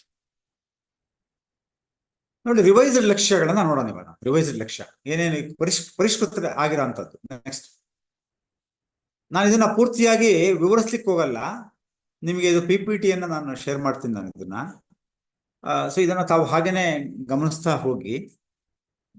ಇದು ಬಾಲವಾಟಿಕದ್ದು, ಮಾತನಾಡೋಂಥದ್ದು. ಓರಲ್ ಅಲ್ಲಿ ನೀವು ಗಮನಿಸ್ಬೋದು, ಫ್ರೆಂಡ್ಸ್ ಜೊತೆಗೆ ಮತ್ತು ಶಿಕ್ಷಕರ ಜೊತೆ ಮಾತನಾಡೋಂಥದ್ದು, ಪದ್ಯಗಳನ್ನ ಕವಿತೆಗಳನ್ನ ಓದ್ತಕ್ಕಂಥದ್ದು. ಓದೋದ್ರಲ್ಲಿ ಪುಸ್ತಕ ನೋಡೋದು ಫಸ್ಟ್, ಬಾಲವಾಟಿಕದಲ್ಲಿ ಓದಲ್ಲ, ಇನ್ನ ಚಿತ್ರಗಳ ಸಹಾಯದ ಓದಕ್ ಪ್ರಯತ್ನಿಸ್ತಾರೆ. ಮತ್ತೆ ಪುನರಾವರ್ತಿತ ಪ್ರಾಸ ಪದ್ಯಗಳ ಪದಗಳನ್ನ ವಿವಿಧ ವಸ್ತುಗಳನ್ನು ಒಳಗೊಂಡ ಪೆಟ್ಟಿಗೆಗಳು, ಅಂದ್ರೆ ಮನೆಗಳಿಗೆ ಒಂದು ವಿವಿಧ ಪೆಟ್ಟಿಗೆಗಳು ಬರುತ್ತೆ, ಅಂದ್ರೆ ರ್ಯಾಪರ್ಸು ಅದು ಇದೆಲ್ಲ ಬರುತ್ತೆ. ಒಂದು ಬಿಸ್ಕೆಟ್ ಅದು ಅಥವಾ ಒಂದು ಅದನ್ನ ಬಿಸ್ಕೆಟ್ ಪ್ಯಾಕೆಟ್ ರ್ಯಾಪರ್ ಮೇಲೆ ಇರುವಂತದ್ದು ಓದಕ್ಕೆ ಶುರು ಮಾಡ್ತಾರೆ. ದೊಡ್ಡ ದೊಡ್ಡ ಅಕ್ಷರ ಇರುತ್ತೆ. ಅಥವಾ ಒಂದು ಸೋಪ್ ಬಾಕ್ಸ್ ಇರುತ್ತೆ, ಆ ಸೋಪ್ ಬಾಕ್ಸ್ ಮೇಲೆ ಇರೋದನ್ನ ಓದಕ್ಕೆ ಟ್ರೈ ಮಾಡ್ತಾರೆ. ರ್ಯಾಪರ್ ಅದು ರೀಡಿಂಗ್. ನೆಕ್ಸ್ಟ್ ನೋಡಿ, ಇದು ರೀಡಿಂಗ್ ಅಲ್ಲಿ ಇನ್ನ 2 ಇದೆ. ಅಕ್ಷರಗಳು ಮತ್ತು ಅವುಗಳಿಗೆ ಸಂಬಂಧಿಸಿದ ಶಬ್ದಗಳನ್ನು ಗುರುತಿಸ್ತಾರೆ. 2ರಿಂದ 3 ಅಕ್ಷರ ಇರೋ ಸರಳ ಪದಗಳನ್ನು ಓದ್ತಾರೆ. ರೈಟಿಂಗ್ ಅಲ್ಲಿ ನೋಡಿ, ಮೊದಲು ಬರವಣಿಗೆ ಶುರುವಾಗದೆ ಗೀಚೋದ್ರಿಂದ ಮಕ್ಕಳು. ಎಷ್ಟೋ ಸಾರಿ ನಾವು ಅದೇ ಗೀಚ್ತಾರೆ ಮಕ್ಕಳು ಅಂತೇಳಿ ನಾವು ಏನೋ ರೈಟಿಂಗ್ ಪ್ಯಾಡ್ನ ಅಥವಾ ಅವ್ರಿಗೆ ಇರೋಂತಹ ಪೆನ್ನ ಕಸ್ಕೊಂಡ್ಬಿಟ್ರೆ ಅವ್ರು ಬರವಣಿಗೆ ಕಲಿಯೋದೇ ಇಲ್ಲ. ಅವ್ರು ಗೀಚೋದು ಬರವಣಿಗೆ ಆರಂಭ ನೋಡಿ. ಅದು ಒಂದು ಗೀಚೋದು, ಬರೆಯೋದು, ಬಣ್ಣ ತುಂಬೋದು ಫಸ್ಟ್ ಶುರುವಾಗೋದು ಬರವಣಿಗೆ. ಅದರಿಂದ ಕೆಲವು ಮನೆಗಳಲ್ಲಿ ಮನೆ ತುಂಬಾ ಗೋಡೆ ಎಲ್ಲ ಗೀಚ್ಬಿಟ್ಟಿರ್ತಾರೆ ಹುಡುಗರು. ಅದನ್ನ ಕೆಲವರು ಪೇರೆಂಟ್ಸು ತಿಳುವಳಿಕೆ ಇರೋಂಥವ್ರು, ಅಂದ್ರೆ ಅವ್ರಿಗೆ ಸ್ವಲ್ಪ ಅವ್ರಿಗೆ ವಿಚಾರ ಗೊತ್ತಿರೋಂಥವ್ರು ಅದನ್ನ ಎಲ್ಲ ಎಂಜಾಯ್ ಮಾಡ್ತಾರೆ. ಅವ್ರು ಗೊತ್ತಿಲ್ದಾರೆ ಏನ್ ಮಾಡ್ತಾರೆ, ನಮ್ಮ ಮಗ ಎಲ್ಲ ಹುಡುಗ ಗೀಚ್ಬಿಟ್ಟ ಅಂತ ಹೇಳಿ ಬೈತಾರೆ ಅವರು. ಸೊ ಅದಲ್ಲ. ಸೊ ಇದು ಬಣ್ಣ ತುಂಬಿಸೋ ಅಂತದ್ದು, ಅಕ್ಷರಗಳನ್ನ ರಚಿಸಲಿಕ್ಕೆ ಪ್ರಾರಂಭಿಸ್ತಾರೆ. ಅಂದ್ರೆ ಪೆನ್ಸಿಲ್ ಅನ್ನ ಬಳಸ್ತಾರೆ. ಮ್ಯೂಟ್ ಮಾಡ್ಕೊಳ್ಳಿ ಯಾರು ದಯಮಾಡಿ. ಪೆನ್ಸಿಲ್ ಅನ್ನ ಬಳಸೋದು ಮತ್ತು ಅದನ್ನ ಸಮರ್ಥವಾಗಿ ಹಿಡ್ಕೊಂಡು ಗುರುತಿಸಬಹುದಾದ ಅಕ್ಷರಗಳನ್ನ ರಚಿಸ್ತಾರೆ. ನೋಡಿ, ಬಾಲವಾಟಿಕ 3ರಲ್ಲಿ ಅವಳ ಹೆಸರನ್ನ ಗುರುತಿಸ್ತಾರೆ, ಬರೀತಾರೆ. ಅದು ಹೈಯೆಸ್ಟ್ ಕಾಂಪಿಟೆನ್ಸಿ ರೈಟಿಂಗ್ ಅಲ್ಲಿ. ಅದು ಬಂದ್ರೆ ಅವ್ರದ್ದು ಅಚೀವ್ ಆಯ್ತು, ಫೌಂಡೇಶನಲ್ ಲಿಟರೇಸಿ ಅಚೀವ್ ಆಯ್ತು ಅವ್ರಿಗೆ. ನೆಕ್ಸ್ಟ್ ನ್ಯೂಮರಸಿ ನೋಡಿ, ವಸ್ತುಗಳನ್ನ ನೆನೆಸೋದು ಮತ್ತು ಸಂಬಂಧವನ್ನ ಅಂಕಿಗಳ ನಡುವೆ ಸಂಬಂಧವನ್ನ 9ರವರೆಗಿನ ಅಂಕಿಗಳಿಗೆ ಸಂಬಂಧವನ್ನ ಅವರು ಕಲ್ಪಿಸ್ತಕ್ಕಂಥದ್ದು. ಸೊ ಅದನ್ನ ಅವರು ಹೇಳಿದ್ದಾರೆ. ನೆಕ್ಸ್ಟ್ 9ರವರೆಗಿನ ಅಂಕಿಗಳನ್ನ ಗುರುತಿಸ್ತಾರೆ ಮತ್ತು ಓದ್ತಾರೆ ಮತ್ತು ಬರೀತಾರೆ. ಆಮೇಲೆ ಸರಳ ವಿನ್ಯಾಸಗಳನ್ನ ಗುರುತಿಸುವ ಮತ್ತು ನಕಲು ಮಾಡೋದನ್ನು ಮಾಡ್ತಾರೆ. 2 ಗುಂಪುಗಳನ್ನ ಹೋಲಿಸ್ತಕ್ಕಂಥದ್ದು, ವಸ್ತುಗಳ ಸಂಖ್ಯೆಯ ವಿಷಯದಲ್ಲಿ 2 ಗುಂಪುಗಳನ್ನ ಹೋಲಿಸ್ತಕ್ಕಂಥದ್ದು, ಹೆಚ್ಚು ಕಡಿಮೆ ಇದೆಲ್ಲವನ್ನ ಮಾಡುವಂಥದ್ದು. ಆ ಪದಗಳನ್ನ ಬಳಸ್ತಾರೆ. ಇದು ಹೆಚ್ಚು, ಇದು ಕಡಿಮೆ, ಇದು ಈಕ್ವಲ್. ನೋಡಿ, ಅದರ ಆ ಒಂದು ಬಾಲವಾಟಿಕದಲ್ಲಿರ್ತಕ್ಕಂಥ ಮಗು 5 ವಸ್ತು ಒಂದ್ ಕಡೆ ಇದ್ದು ಇನ್ನೊಂದು ಕಡೆಗೆ 5 ವಸ್ತು ಇದ್ರೆ 2 ಸಮ ಅಂತ ಹೇಳ್ಬೇಕು. ಅಲ್ಲಿಗೆ ಆ ಕಾನ್ಸೆಪ್ಟ್ ಬಂದಿದೆ. ಅಥವಾ 8 ಒಂದು ವಸ್ತು ಒಂದು 5 ಇದೆ ಈ ಕಡೆಗೆ ಅಂದ್ರೆ 8 ದೊಡ್ಡದು. ಸೊ ಅದು ಆ ಕಾನ್ಸೆಪ್ಟ್ ಬಂತು ಅಂತ. ನೆಕ್ಸ್ಟ್ ಸಂಖ್ಯೆ, ವಸ್ತು, ಆಕೃತಿ, ಘಟನೆಗಳನ್ನ ಸಂಭವಿಸುವಿಕೆಯನ್ನು ಅನುಕ್ರಮದಲ್ಲಿ ಜೋಡಿಸ್ತಾರೆ. ಅನುಕ್ರಮ ಅಂದ್ರೆ ಏನು ಅಂದ್ರೆ, ಘಟನೆಗಳ ಅನುಕ್ರಮ ಅಂದ್ರೆ ಬೆಳಿಗ್ಗೆಯಿಂದ ಸಂಜೆವರೆಗೂ ಏನಾಯ್ತು ಹೇಳು ಮಗು ಅಂತ ಹೇಳಿದ್ರೆ ಹೇಳ್ಬೇಕು. ಬೆಳಿಗ್ಗೆ ಹಿಂಗಾಯ್ತು, ಮಧ್ಯಾಹ್ನ, ಸಂಜೆದ ಮೊದಲು ಹೇಳೋದಲ್ಲ. ಅದು ಅನುಕ್ರಮ, ಸೀಕ್ವೆನ್ಷಿಯಲ್ ಅಂತ. ಹಂಗೆ ಸಂಖ್ಯೆಗಳು ಸಹ ಅಷ್ಟೇನೆ. ಸಂಖ್ಯೆಗಳನ್ನಂದ್ರೆ ಎರಡು ಮೊದಲು ಹೇಳಬೇಕು, ಆಮೇಲೆ ಹೇಳಿದಾಗ 1 2 3 4 5 6 ಅಥವಾ ಒಂದು ಮಿಕ್ಸ್ ಮಾಡಿಕೊಟ್ಟಿರ್ತಾರೆ ಅಂತ ಇಟ್ಕೊಳ್ಳಿ ನೀವು. 8 ಮೊದಲು ಇರುತ್ತೆ, ಆಮೇಲೆ 6 ಇರುತ್ತೆ, ಆಮೇಲೆ 9 ಇರುತ್ತೆ. ಸೀಕ್ವೆನ್ಶಿಯಲ್ ಆಗಿ ಜೋಡಿಸು ಅಂದ್ರೆ 6 8 9 ಅದು ನ್ಯೂಮರಿಸಿಯಲ್ಲಿ ಬರಬೇಕು. ವಸ್ತುಗಳನ್ನು ಅವುಗಳ ಗಮನಿಸಬಹುದಾದ ಗುಣಲಕ್ಷಣಗಳ ಮೇಲೆ ವರ್ಗೀಕರಿಸ್ತಕ್ಕಂಥದ್ದು ಇಲ್ಲಿ. ಮತ್ತು ಇಲ್ಲಿ ಬೇರೆ ಬೇರೆ ವೊಕ್ಯಾಬುಲರಿ, ಮ್ಯಾಥಮೆಟಿಕಲ್ ವೊಕ್ಯಾಬುಲರಿ ಇದೆ ನೋಡ್ರಿ. ಇಲ್ಲಿ ಎತ್ತರ, ಅತಿ ಎತ್ತರ, ಚಿಕ್ಕದು, ಅತಿ ಚಿಕ್ಕದು, ಹೆಚ್ಚು ಭಾರ, ಹಗುರ, ಈ ಪದಗಳನ್ನ ಬಳಸುವಂಥದ್ದು. ಈ ಪದ ಬಳಸ್ತಾರೆ ಅಂದ್ರೆ ಅವ್ರಿಗೆ ಆ ನಾಲೆಡ್ಜು ಇರ್ಬೇಕು ಅವ್ರಿಗೆ. ಯಾವ ನಾಲೆಡ್ಜು? ಹಗುರ ಅಂದ್ರೆ ಯಾವುದು, ಭಾರ ಅಂದ್ರೆ ಯಾವುದು, ಉದ್ದ ಅಂದ್ರೆ ಯಾವುದು, ಅತಿ ಉದ್ದ ಅಂದ್ರೆ ಯಾವುದು ಅನ್ನುವಂಥದ್ದು. ನೆಕ್ಸ್ಟ್,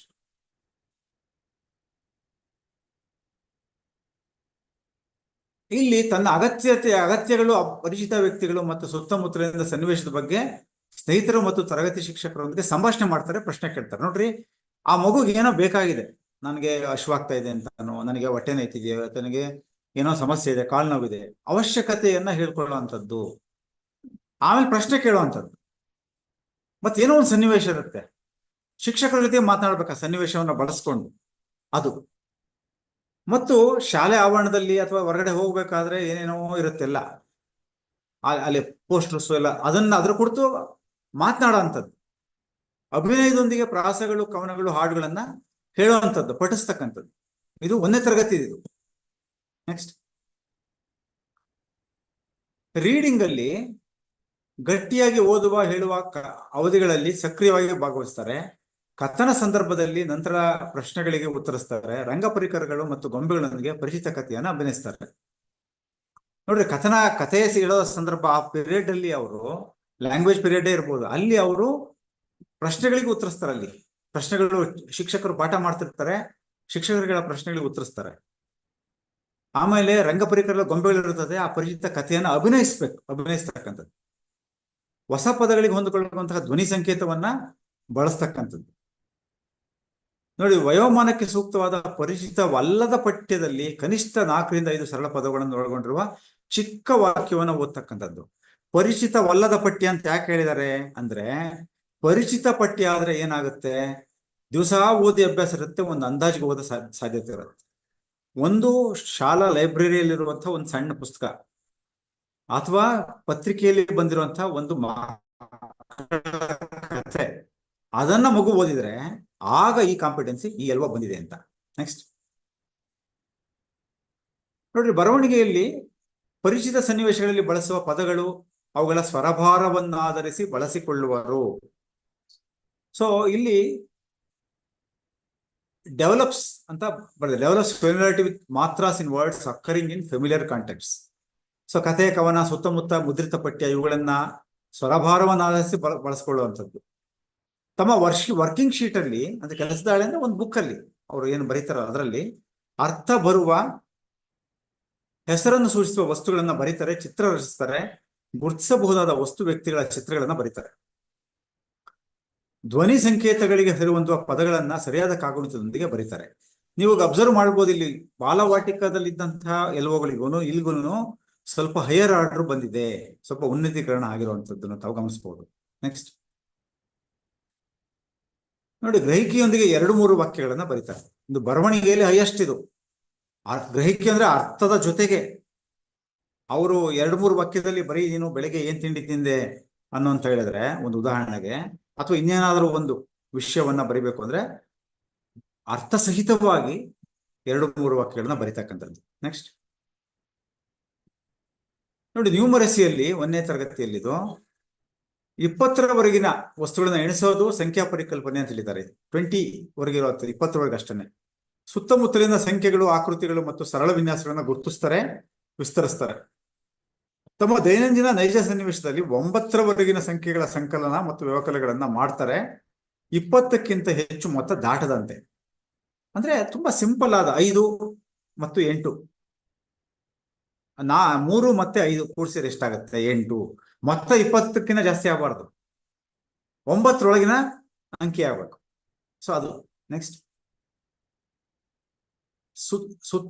ತನ್ನ ಸುತ್ತಲಿರುವ ಸಮತಟ್ಟಾದ ಗೋಳಾಕಾರದ ಮೇಲ್ಮೈ ಇರುವ 3 ಆಯಾಮದ ಆಕೃತಿಗಳ ಗುಣಲಕ್ಷಣಗಳಾದ ಅಂಚು ಮೂಲೆಗಳನ್ನು ಅವಲೋಕಿಸ್ತಾರೆ, ವಿವರಿಸ್ತಾರೆ. ಅಂದ್ರೆ 3 ಡೈಮೆನ್ಷನಲ್ ಆಬ್ಜೆಕ್ಟ್ಸ್ ಏನಿದಾವೆ, ಆಕೃತಿಗಳು, ಅಂದ್ರೆ ಕೈಯಲ್ಲಿ ಇಟ್ಕೊಳ್ಳುವಂತಹ ಒಂದು ಗೋಳ ಇರಬಹುದು, ಒಂದು ಸ್ಪಿಯರ್ ಇರಬಹುದು, ಅಥವಾ ಇನ್ನೇನಾದ್ರೂ ಒಂದು ತ್ರಿಭುಜ ಇರಬಹುದು. ಅದನ್ನ ಇಟ್ಕೊಂಡು ಅಂಚುಗಳನ್ನ ನೋಡಿ ಅವಲೋಕಿಸ್ತಾರೆ ಮತ್ತು ವಿವರಿಸ್ತಾರೆ. ಅಂದ್ರೆ ಆ ತರದ್ದನ್ನ ನಾವು ಕೊಡ್ಬೇಕು ಮಕ್ಕಳಿಗೆ. 3 ಡೈಮೆನ್ಷನ್, ಬರೀ ನಾವು 2 ಡೈಮೆನ್ಷನ್ ಅಲ್ಲಿ ಬರೀ ಬ್ಲಾಕ್ ಬೋರ್ಡ್ ಮೇಲೆ ಹಾಕಿದ್ರೆ ಅವ್ರಿಗೆ ಈ ಕಾನ್ಸೆಪ್ಟ್ ಬರಲ್ಲ. ನಮ್ಮ ನಲಿಕಲಿಯಲ್ಲಿ ಸಾಮಗ್ರಿಗಳಿದ್ದಾವೆ, ಆ ಕಲಿಕಾ ಸಾಮಗ್ರಿಗಳನ್ನ ಇದಕ್ಕೆ ಬಳಸ್ಬೇಕಾಗತ್ತೆ. ನೋಡಿ, ಪ್ರಮಾಣಿತವಲ್ಲದ ಅಂಗುಲ, ಗೇಣು, ಹೆಜ್ಜೆಗಳಿಂದ ಉದ್ದ ಅಳೆಯುವಂಥದ್ದು, ಲೋಟ, ಚಮಚ, ಚಂಬುಗಳಿಂದ ಸಂಗ್ರಹಣಾ ಸಾಮರ್ಥ್ಯವನ್ನು ಅಂದಾಜಿಸುವರು ಮತ್ತು ಪರಿಶೀಲಿಸುವರು. ಅಂದ್ರೆ ಏನೋ ಪ್ರಮಾಣಿತವಲ್ಲದ, ನಾನ್ ಸ್ಟ್ಯಾಂಡರ್ಡ್ ಮೆಜರಿಂಗ್ ಇವು ಏನಿದಾವಲ್ಲ, ಅಳೆಯುವಂಥವು. ನಿಮ್ಮ ಮನೆ ಹತ್ರ ಇದೆ ಅಂದ್ಕೊಳ್ಳಿ ವಿದ್ಯಾರ್ಥಿದು. ನಿಮ್ಮ ಮನೆಯಿಂದ ಶಾಲೆಗೆ ಎಷ್ಟು ಹೆಜ್ಜೆ ದೂರ ಇದೆಯಪ್ಪ? ಮಗು ಹೇಳಬೇಕು, ಒಂದು 50 ಹೆಜ್ಜೆ ಅಂದಾಜು ಮಾಡ್ಬೇಕು. ನೀನು ಚಿಕ್ಕ ಲೋಟದಲ್ಲಿ ಹಾಲು ಕುಡಿತೀಯ, ಎಷ್ಟು ಚಮಚ ಇರ್ಬೋದು? ಆತರ.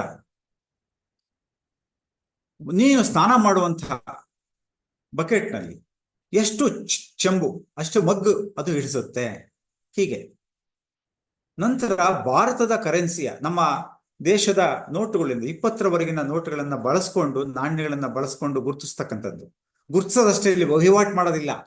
ವಹಿವಾಟು ಮಾಡೋದು 2ನೇ ತರಗತಿಗೆ ಬರುತ್ತೆ.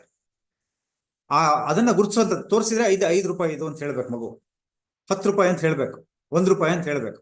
ಅಥವಾ ಅಲ್ಲಿ ಇಟ್ಬಿಟ್ರೆ ನೀನು ತಗೋ, ಅದರಲ್ಲಿ ಎಲ್ಲ ಮಿಕ್ಸ್ ಮಾಡಿರ್ತೀರ ನೀವು, ತಗೋ ಅಂತ ಹೇಳಿದ್ರೆ ಗುರುತಿಸಿ ತಗೋಬೇಕು ಮಗು. ಅದು ಈ ಕಲಿಕಾ ಫಲ.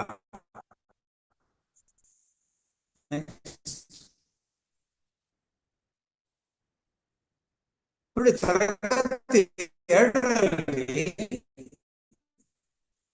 ಮುದ್ರಿತ ತರಗತಿಯಲ್ಲಿ ಅಲ್ಲಿ ಸಂಭಾಷಣೆ ಮಾಡುವಂಥದ್ದು, ಪ್ರಶ್ನೆಯನ್ನು ಕೇಳುವ ಮೂಲಕ ಸಂಭಾಷಣೆಯಲ್ಲಿ ತೊಡಗ್ತಾರೆ ಮತ್ತು ಇತರರನ್ನ ಆಲಿಸ್ತಾರೆ.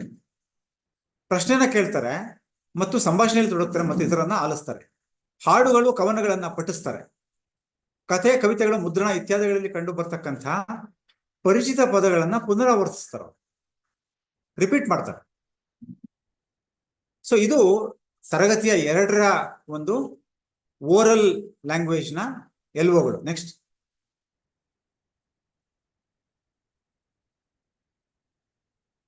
ಮಾಡಬೇಕು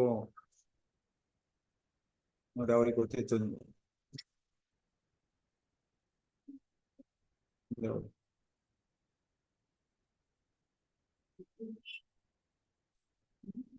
ನೆಕ್ಸ್ಟ್ ಬನ್ನಿ. ಮಕ್ಕಳ ಸಾಹಿತ್ಯ ಪಠ್ಯ ಪುಸ್ತಕದಲ್ಲಿರ್ತಕ್ಕಂಥ ಕಥೆಗಳನ್ನ ಓದ್ತಾರೆ ಮತ್ತು ವಿವರಿಸ್ತಾರೆ. ಮಕ್ಕಳ ಸಾಹಿತ್ಯ ಪಠ್ಯ ಪುಸ್ತಕದಲ್ಲಿರ್ತಕ್ಕಂಥ ಕಥೆಗಳೇನಿದಾವಲ್ಲ ಅವನ್ನ ಓದ್ತಕ್ಕಂಥದ್ದು ಮತ್ತು ವಿವರಿಸ್ತಕ್ಕಂಥದ್ದು. ಕೊಟ್ಟಿರುವ ಪದದ ಅಕ್ಷರಗಳಿಂದ ಅರ್ಥಭರಿತ ಹೊಸ ಪದಗಳನ್ನು ರಚಿಸ್ತಾರೆ. ಅಂದ್ರೆ ಕೆಲವು ಅಕ್ಷರಗಳನ್ನ ಕೊಟ್ಟಿರುವಂತದ್ದು ಮಿಕ್ಸ್ ಮಾಡಿ ಕೊಟ್ಟಿರ್ತೀವಿ, ಅಥವಾ ಅಕ್ಷರಗಳ ಪಟ್ಟಿ ಇರುತ್ತಲ್ಲಿ, ಅದನ್ನ ತಗೊಂಡು ಅರ್ಥಭರಿತ ಹೊಸ ಪದಗಳನ್ನ ರಚಿಸ್ತಕ್ಕಂಥದ್ದು. ವಯೋಮಾನಕ್ಕೆ ಸೂಕ್ತವಾದ 6ರಿಂದ 8 ವಾಕ್ಯಗಳ ಸರಳ ಪದಗಳೊಂದಿಗಿನ ಪರಿಚಿತವಲ್ಲದ ಪಠ್ಯವನ್ನ ಗ್ರಹಿಸಿ ಸ್ಪಷ್ಟತೆ ಮತ್ತು ನಿರರ್ಗಳತೆಯೊಂದಿಗೆ ಓದ್ತಕ್ಕಂಥದ್ದು. ಅಂದ್ರೆ 6ರಿಂದ 8 ವಾಕ್ಯಗಳ ಸರಳ ಪದಗಳೊಂದಿಗಿನ ಪರಿಚಿತವಲ್ಲದ ಪಠ್ಯ. ನೋಡಿ, ಇಲ್ಲೂ ಹೇಳಿದರೆ ಪರಿಚಿತವಲ್ಲದ ಪಠ್ಯ ತರಗತಿಯ ಪಠ್ಯ ಪುಸ್ತಕ ಅಲ್ಲ.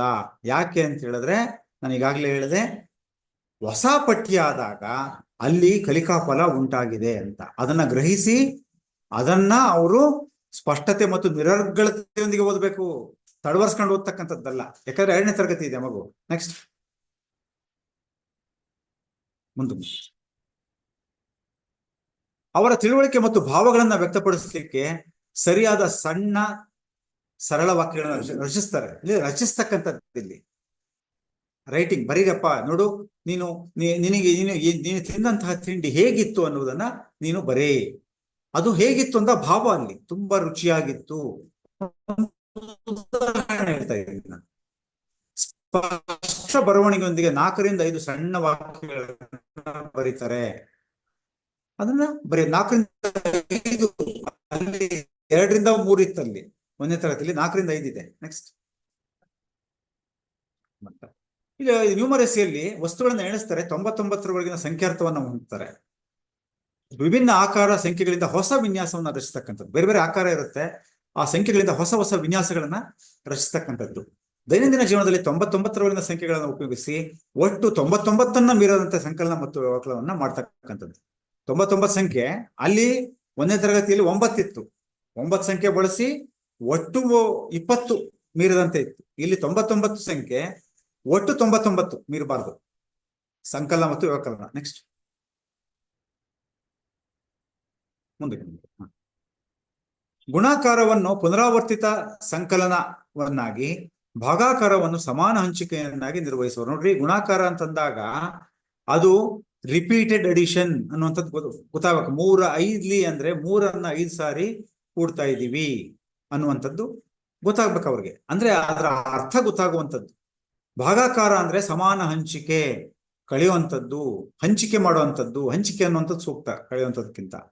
ಅದನ್ನ ನಿರ್ವಹಿಸ್ತಾರೆ ಅವರು. 2 3 4ರ ಮಗ್ಗಿಯ ನೈಜ ಸಂಗತಿಗಳನ್ನ ರಚಿಸ್ತಾರೆ. ಮಕ್ಕಳಿಗೆ ನೀವು ಕೇಳಿದ್ರೆ ಮಗ್ಗಿಯನ್ನ ಚೆನ್ನಾಗಿ ಹೇಳ್ಬಿಡ್ತಾರೆ, ಅದರ ಅರ್ಥ ಗೊತ್ತಿರಲ್ಲ. 4 8ಲಿ ಅಂದ್ರೆ ಹೇಳ್ಬೋದು, ಆದ್ರೆ ಅದರ ಅರ್ಥ ಏನು ಅನ್ನುವಂಥದ್ದು ಅವ್ರಿಗೆ ಗೊತ್ತಿರಲ್ಲ. ಅದು ಇಲ್ಲಿ ಗೊತ್ತಾಗಬೇಕು ಅವ್ರಿಗೆ. 2 ವಿನ್ಯಾಸದ ಆಕೃತಿಗಳಾದ ಆಯತ, ತ್ರಿಕೋನ, ವೃತ್ತ, ಅಂಡಾಕಾರ ಇತ್ಯಾದಿಗಳನ್ನ ಗುರುತಿಸ್ತಾರೆ ಮತ್ತು ವಿವರಿಸ್ತಾರೆ. ನೋಡಿ, ಈ ಆಕೃತಿಗಳನ್ನ ಗುರುತಿಸ್ತಕ್ಕಂಥದ್ದು ವಿವರಿಸ್ಬೇಕು ಅವರು. ತ್ರಿಕೋನ ಯಾವುದು, ವೃತ್ತ ಯಾವುದು, ಅಂಡಾಕಾರ ಯಾವುದು ಅನ್ನುವಂಥದ್ದು. ನೆಕ್ಸ್ಟ್, ಇಲ್ಲಿ ಒಂದು ಬೇರೆ ಬೇರೆ ಒಂದು ಪ್ರಮಾಣಿತವಲ್ಲದ ನಾನ್ ಸ್ಟ್ಯಾಂಡರ್ಡ್ ಯೂನಿಟ್ಸ್ ಏನಿದಾವಲ್ಲ, ಅವನ್ನ ಬಳಸ್ಕೊಂಡು, ಒಂದು ಕೋಲ್ ಇರ್ಬೋದು, ಒಂದು ಸರಳು, ಒಂದು ಉದ್ದದ ಒಂದು ಕಟ್ಟಿಗೆ, ಆ ತರದ್ದು ಒಂದು ಪೆನ್ಸಿಲ್, ದಾರ, ಅದನ್ನ ಬಳಸ್ಕೊಂಡು ಉದ್ದವನ್ನ ಅಳಿತಕ್ಕಂಥದ್ದು. ಕಪ್, ಚಮಚ, ಮಗ್ಗನ್ನ ಬಳಸ್ಕೊಂಡು ದ್ರವ್ಯಗಳನ್ನ ಅಳಿತಕ್ಕಂಥದ್ದು. ಉದ್ದ, ದೂರ, ಸಾಮರ್ಥ್ಯವನ್ನು ಅಳಿತಕ್ಕಂಥದ್ದು. ಸರಳ ಸಮತೋಲನವನ್ನ ಬಳಸ್ಕೊಂಡು ತೂಕವನ್ನು ಹೋಲಿಸ್ತಕ್ಕಂಥದ್ದು. ಇಲ್ಲಿ ಯಾಕೆ ಹೇಳಿದ್ದಾರೆ ಅಂದ್ರೆ ನಾನ್ ಸ್ಟ್ಯಾಂಡರ್ಡ್ ಯೂನಿಟ್ಸ್ ಹೇಳಿದ್ದಾರೆ. ಇವರು ಸ್ಟ್ಯಾಂಡರ್ಡ್ ಯೂನಿಟ್ಸ್ ಹೋಗಿಲ್ಲ. ಇದು ಫೌಂಡೇಶನಲ್ ಬುನಾದಿ ಸಾಮರ್ಥ್ಯ ಆಗಿರೋದ್ರಿಂದ ಮಕ್ಕಳಿಗೆ ಒಂದು ಈ ಅಪ್ರಮಾಣಿತವಾದ ಅಂದ್ರೆ ಪ್ರಮಾಣಿತವಲ್ಲದ ಒಂದು ಯೂನಿಟ್ಸ್ ಅನ್ನ ಬಳಸ್ಕೊಂಡು ಮಕ್ಕಳಲ್ಲಿ ಆ ಒಂದು ಪರಿಕಲ್ಪನೆ ಬರುವಂತಹ ಒಂದು ಒಂದು ಒಂದು ಏನು ವಿಷಯವನ್ನ ಇಲ್ಲಿ ಹೇಳಲಾಗಿದೆ. ನಂತರ ಅದು ಬರುತ್ತೆ ನಿಮಗೆ ತರಗತಿ ಒಳಗಡೆ ಇರ್ತಕ್ಕಂಥ ಕಲಿಕಾ ಫಲಗಳಲ್ಲಿ. ಅದು ಎಲ್ಲಿ ಬರುತ್ತೆ ನೋಡ್ರಿ, ಸ್ಟ್ಯಾಂಡರ್ಡ್ ಯೂನಿಟ್ಸ್, ಅಲ್ಲಿ ಅದನ್ನ ನಾವು ತಿಳಿಸ್ಬೇಕಾಗುತ್ತೆ. ನೆಕ್ಸ್ಟ್, ಸೊ ದೂರ, ಹತ್ತಿರ, ಒಳಗೆ, ಹೊರಗೆ, ಮೇಲೆ, ಕೆಳಗೆ, ಎಡ, ಬಲ, ಮುಂದೆ, ಹಿಂದೆ, ಇವೆಲ್ಲ ವಿಶೇಷ ಶಬ್ದಗಳಿವು. ಸ್ಪೆಷಲ್ ವೊಕ್ಯಾಬ್ಯುಲರಿ ಅಂತೀವಿ ನಾವು. ಇದನ್ನ ಬಳಸ್ತಾರೆ ಅಂತ ಹೇಳಿದ್ರೆ ಇದ್ರ ಅರ್ಥ ಗೊತ್ತಿರ್ಬೇಕು ಅವ್ರಿಗೆ. ಪ್ರಾಯೋಗಿಕವಾಗಿ ಬಳಸುವಂಥದ್ದು, ಸುಮ್ಮನೆ ಯಾಂತ್ರಿಕವಾಗಿ ಬಳಸ್ತಕ್ಕಂಥದ್ದಲ್ಲ. ಮತ್ತು 100 ರೂಪಾಯಿವರೆಗಿನ ಹಣವನ್ನ ಬಳಸ್ಕೊಂಡು ಸರಳ ವಹಿವಾಟನ್ನು ನಡೆಸ್ತಕ್ಕಂಥದ್ದು. ಅಂದ್ರೆ ಆ ಒಂದು ಏನೋ ಪೇಪರ್ ಕರೆನ್ಸಿ ಇರುತ್ತೆ ನಮ್ಗೆ, ಅಂದ್ರೆ ಈ ಒಂದು ಅಂಗಡಿಗಳಲ್ಲಿ ಏನ್ ಸಿಗುತ್ತಲ್ಲ, ಆ ಕರೆನ್ಸಿಯನ್ನ, ಆ ನೋಟುಗಳನ್ನ ಬಳಸ್ಕೊಂಡು ಇಲ್ಲಿ ವ್ಯಾಪಾರ ವಹಿವಾಟು. ಒಂದು ಅಂಗಡಿಗೆ ಹೋದ ಹಾಗೆ, ಅಲ್ಲಿ ಅವನು 3 ವಸ್ತು ತಗೊಂಡ ಹಾಗೆ ಒಂದು ಏನೋ 50 ರೂಪಾಯಿ ನೋಟ್ ಕೊಡ್ತಾರೆ. ಇಷ್ಟು ವಸ್ತುಗೆ ಇಷ್ಟಾಗಿದೆ. ಸೊ ಇದು ಮಾಡ್ಬೇಕು ನಾವು. ಆವಾಗ ಈ ಒಂದು ಎಲ್ವೋ ಬಂದಂಗಾಗತ್ತೆ. ನೆಕ್ಸ್ಟ್ ನೋಡಿ, ಇವು ಎಲ್ಲ ನಾನು ಕಲಿಕಾ ಫಲಗಳನ್ನು ಹೇಳಿದೆ. ಈಗ ಭಾರತ್ ಮಿಷನ್ ನ ಪ್ರತಿಜ್ಞೆ, ಪ್ಲೆಡ್ಜ್, ನಾನು ಇದು ಓದ್ಬಿಡ್ತೀನಿ. ಇದು ಏನೋ, let us join hands to ensure a conducive learning environment enabling all children to achieve foundational skills. ಅಂದ್ರೆ ಅದು ಕನ್ನಡದಲ್ಲಿ ಇರುತ್ತೆ, ಮುಂದೆ ಅದನ್ನ ಕನ್ನಡದ ನೋಡೋಣ. We place to make the school a place of joyful and experiential learning where children can use their language freely, ask questions freely, play freely, and where every child is respected. Let us make this school as well as the home a place for developing lifelong skills for reading with comprehension, reading with purpose, understanding, numeracy in every child, that they can in their everyday life situations. Let us strive to make education meaningful and joyful for each child of our country and make every child Nipun. Jai Hind. Next. ನೋಡಿ, ಎಷ್ಟು ತುಂಬಾ ಚೆನ್ನಾಗಿದೆ ಅಂದ್ರೆ ಇದು. ನಮ್ಮ ಶಾಲೆ ಹೇಗಿರ್ಬೇಕು ಅನ್ನುವಂಥದ್ದು ಇದರೊಳಗೆ ನೀವು ನೋಡ್ಬೋದು. ಎಲ್ಲಾ ಮಕ್ಕಳು ಮೂಲಭೂತ ಕೌಶಲ್ಯವನ್ನು ಸಾಧಿಸಲು ಅನುವು ಮಾಡಿಕೊಡುವ ಅನುಕೂಲಕರವಾದ ಕಲಿಕಾ ವಾತಾವರಣವನ್ನ ಖಚಿತಪಡಿಸಿಕೊಳ್ಳಲು ನಾವೆಲ್ಲರೂ ಕೈ ಜೋಡಿಸೋಣ. ನೋಡಿ ಎಷ್ಟು ಚೆನ್ನಾಗಿದೆ. ಅಂದ್ರೆ ಮೂಲಭೂತ ಕೌಶಲ್ಯನ ಸಾಧಿಸ್ಲಿಕ್ಕೆ ಅನುಕೂಲಕರವಾದ ಕಲಿಕಾ ವಾತಾವರಣ